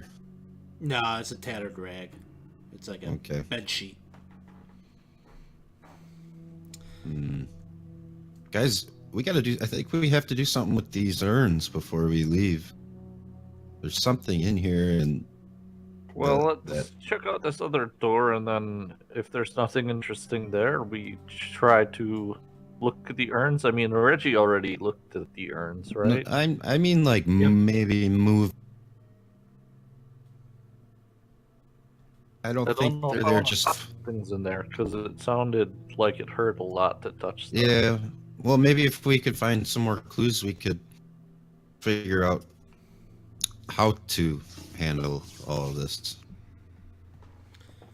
Reggie, you're opening this other door? Yeah. Alright. You open the door, and what you see is a little bit bizarre. You see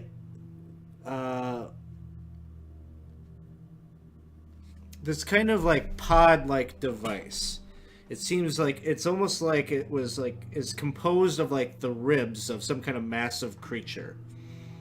And it seems like there's something in there, like a body inside this pod of bonework.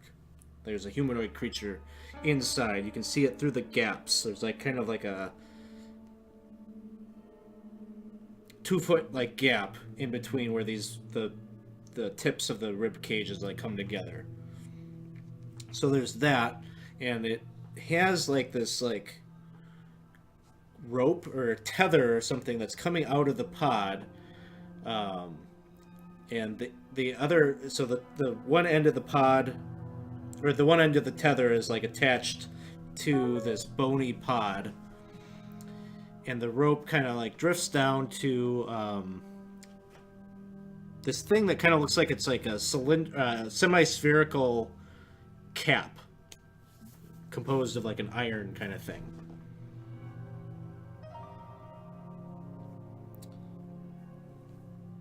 Okay. I'll approach it and cautiously say, "Hi, I'm Reggie. Are you okay?" The body inside,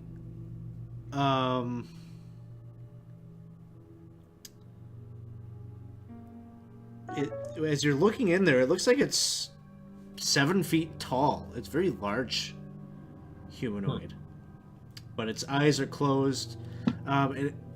Its skin is gray, but it's not like the withered flesh of those mummified things. It looks pretty perfectly like very muscular looking. Okay. Almost like a Goliath or something like that.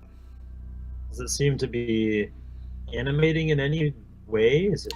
No, it's not See? moving. Does it look like it's breathing? No. Does the cap look like it has like an on-off switch or anything? Like I'm just looking at it right now. Yeah, you're just kind of looking at it. It's pretty simple looking.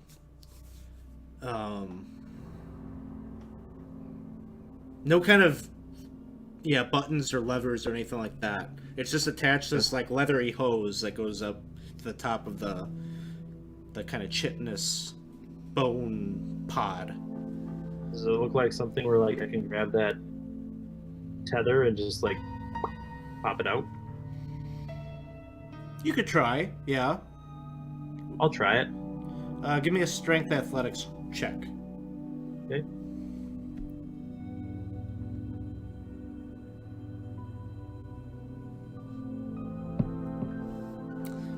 Yeah, you kind of yank on the thing and it detaches, and there's kind of I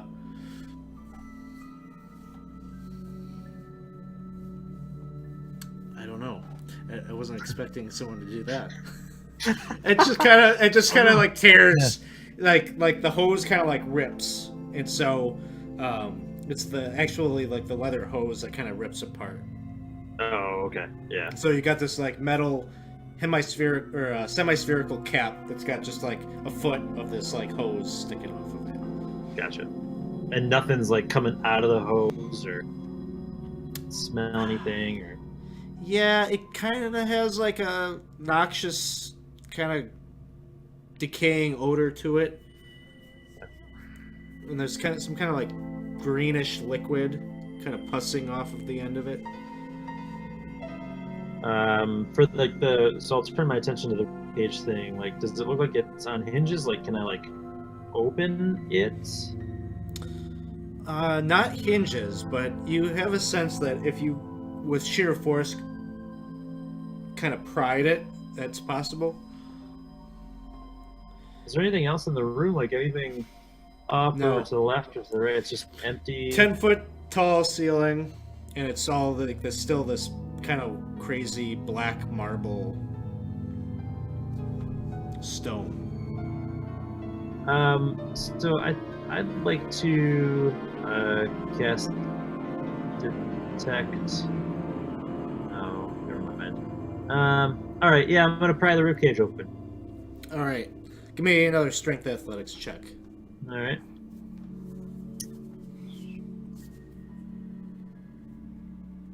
Okay, so you kind of like you expand it a little bit. You can hear like kind of like the crunching or the cracking of the bone a little bit. Yeah. As you rip this open a bit, and now your full gaze of this at least 7-foot tall, kind of nondescript looking fleshy being. It's armored in plate mail, and its face, its eyelids are closed, and its face is almost like there's something like kind of off about it, like almost like it's not completely symmetrical, or like the nose is maybe a little seem unnaturally big in proportion Almost like to its Uncanny face. Valley kind of thing. Yeah. Okay. You guys ever see anything like this before? Like, call back to try and get the rest of the guys to look at this thing. I'll go over. That doesn't look familiar to me, does it? I don't think it does. I don't think so. It's a device. There's clearly some kind of. It would seem that little cap thing was clearly something to be put on one's head. Oh. It's like it was a hat, like a cap. I thought it was like a cap that was like capping a pipe off or something. Oh, sorry. Would that have changed things for you? Potentially. So now that I've done this, can I like try and fuse the hose back together? Yeah, you put it back together, and it seems like it Like- almost like fleshy, like regeneration kind of happens, and it mends itself. Azad, put that hat on. The hat? That Yeah. hat? Put that cap on. Let's see what happens. Well, I don't think I want to do that. Maybe Dino will do it. No, Dino's almost dead and holding Oh. one. I come up behind these guys. Gizmo, I pull put this pull hat on. Clay No Face out. Put the hat on him. Okay. He climbs up out of your pack and he says, "You want me to put that hat on? Okay." Yep. I He's think like- it will make you beautiful. He's like not very big. He's like less than a foot tall. So when you drop the hat on him, it just like basically buries him. And he's like, you can hear a muffled voice say, "How do I look?" Very, very nice. Very Look nice, great. You friend. look great. All right. I'll grab the cap and stick it on my head. And Okay. I will think Sorry. about walking forward. I'm just trying to bring up a little image Oh, of okay. Clay No Face for the viewers here. Yeah.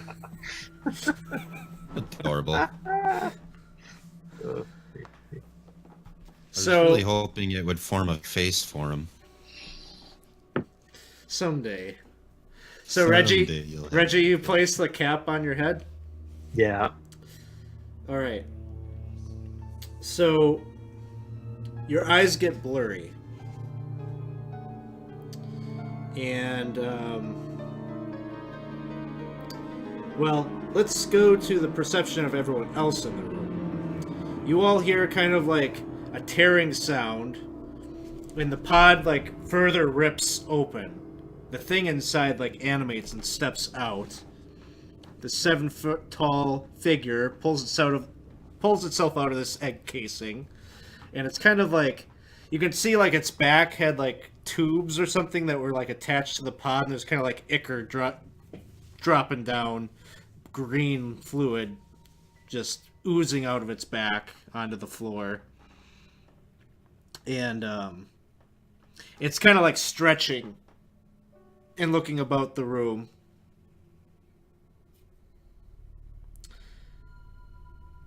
It's alive! It's alive! The body that had the cap on drops to the ground, and Reggie, your eyes are really blurry, and you're trying to readjust. Like you're in the same room, but kind of like different perspective. You're looking kind of like down at everyone. Hi, I'm Reggie.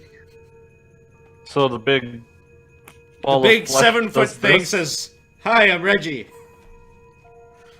Guys, check this out. Holy So cow. weird. Hey, can you go pick up those wands with this thing? Let's try it. Okay. I'll All right. stay by your body over here in case your real body, in case you fall. Cool. Yeah, I'm gonna walk over to the wand, You and kind of lumber Pick over one to up. that room. so I'll pick up the one of the three that are remaining. Okay. You do that.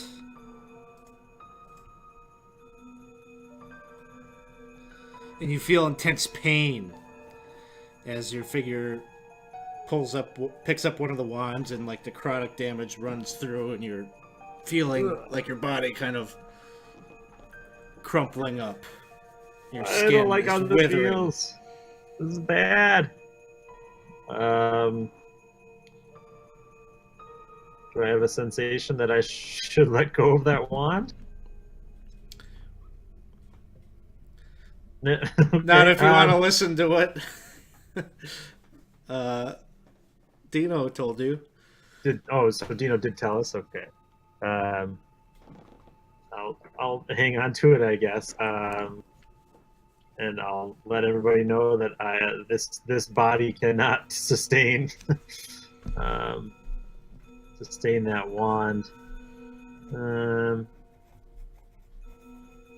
So let's see.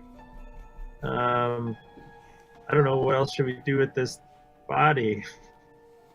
That's weird. So, in general, do we were sent into this room through a pipe or through one of those tubes, right? Do we Yeah. sense any other way out than back the way we came so far, or is that it? Seems to be no other tunnels this way.